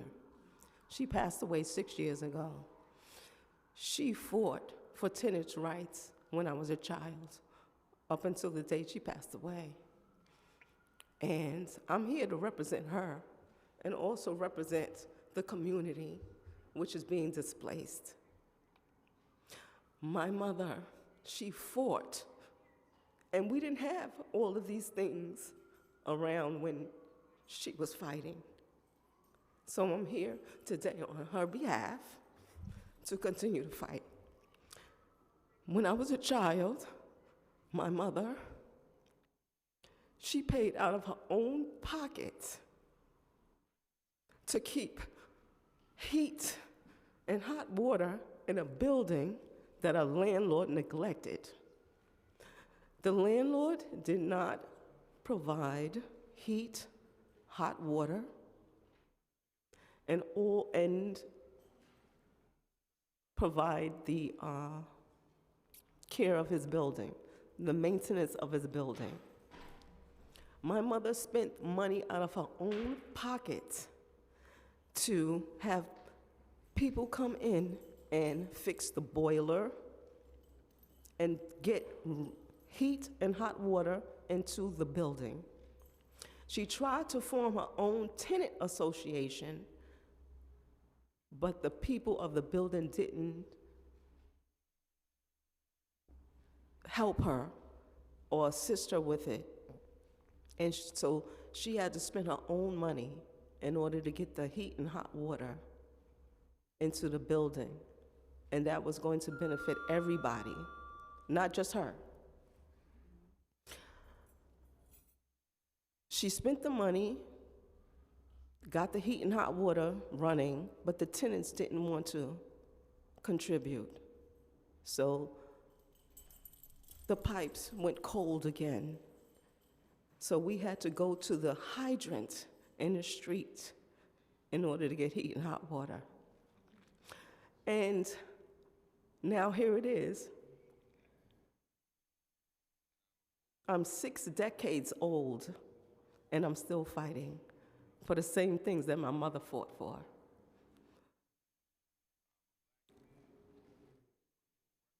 In 2005 or 6, I had to go to court for my mother. She was like 80-something years old. And I had the opportunity and the pleasure of taking care of her until she passed away 6 years ago. I went to court for her because they said that she owed over $2,000 worth of rent. So when I went to court for her, I didn't have an attorney represent me. I didn't have anybody represent me for my mother. So she wasn't able to go because her sight was failing. So I was the one that was helping her the most. So when I did happen to go to court, my mother kept such good records. And at the time, it wasn't pay by card, pay by this, pay by phone. It was pay by money order. So my mom had her drawer full of rent receipts and full of money orders. So I took all of the money orders I took all of the money orders and I went to court. And when I got to court, I had every money order that my mother paid rent with. Ms. Ashworth, And they we're said gonna that she need to owed. wrap up. And you know what? All I want to say is that I've been in the streets as well. I was evicted from my home as well. I was in court, and my children were in the house. And I was in court, and they came to my house, and they put my kids in the street, and I was in housing court in the Bronx. And they came to my house, and my children at home, and they put my children in the street, and I told them, come over to the court where I was, so we were in the street. So you know what? I would like to say that, you know what? We need right to counsel, because if we would have right to counsel, a lot of people would not be in the street. And you know what? The people that we vote into office, you guys make a lot of money. So you are not, but you know what? You are not in jeopardy of being evicted because you make so much money. And you know what? You don't have to have affordable housing, but we do. We need affordable housing. We need right to counsel, so we won't be evicted. So we won't be evicted. We won't be homeless. And I just want to thank you for your time. And you know what? We need right to counsel. And you know what? If we were criminals, criminals have right to counsel. Why can't tenants have right to counsel? I agree. Thank you so much. Thank you. All right, next we have Karen Adams and Claristine Gardner. Yeah.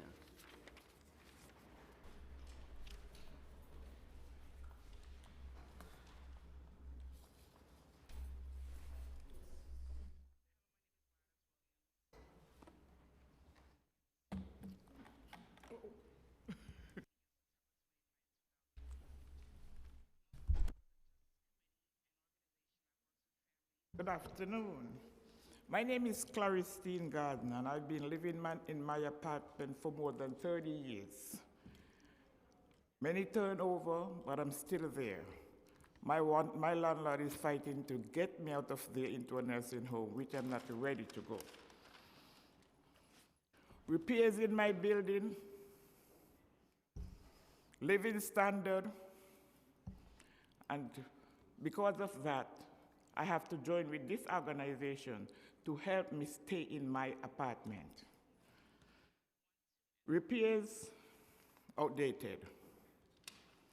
I'm asking, please, for the right to counsel so that when we go to the court, we have somebody to represent us. Thank you very much.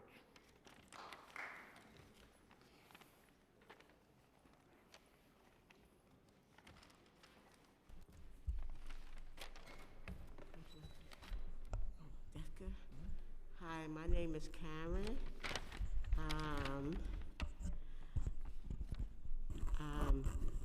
I had a legal eviction. Landlord did foul things to put me out.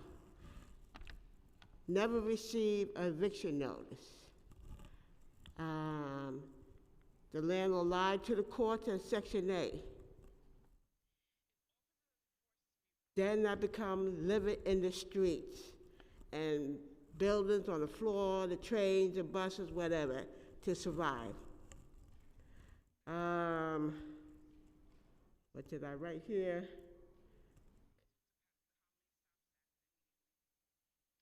I could be can, oh God.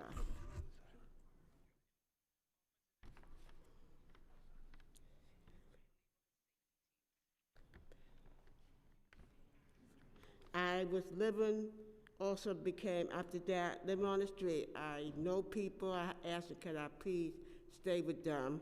I did not tell them my situation because I was embarrassed, okay? I'm sorry, I didn't cry.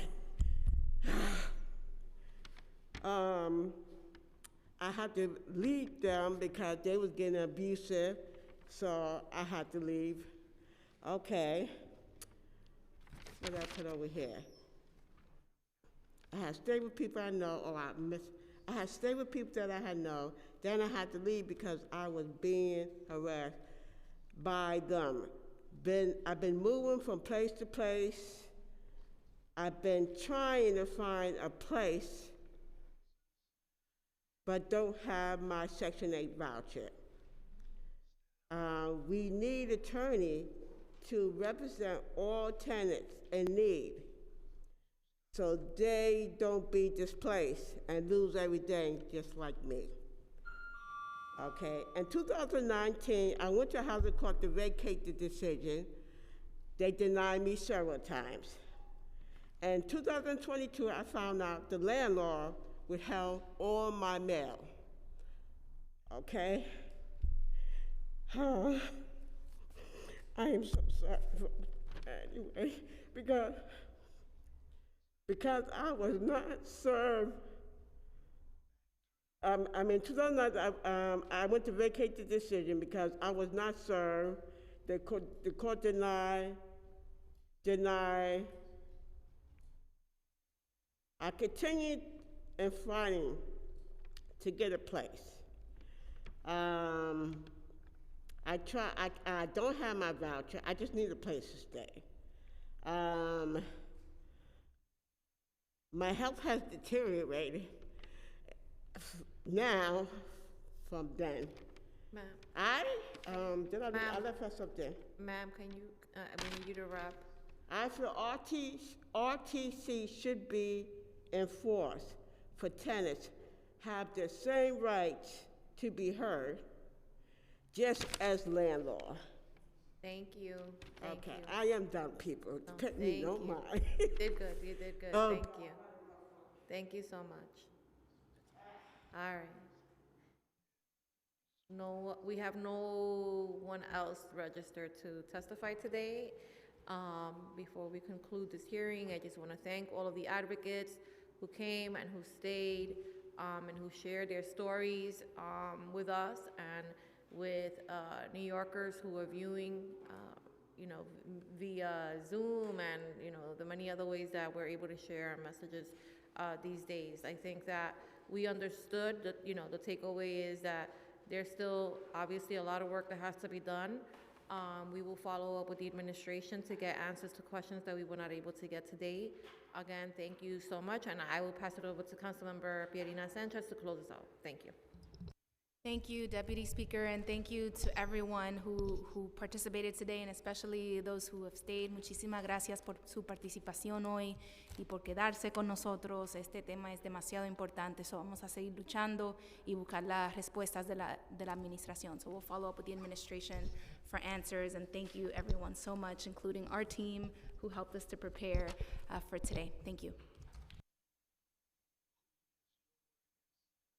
With that, this meeting is adjourned. This hearing is adjourned.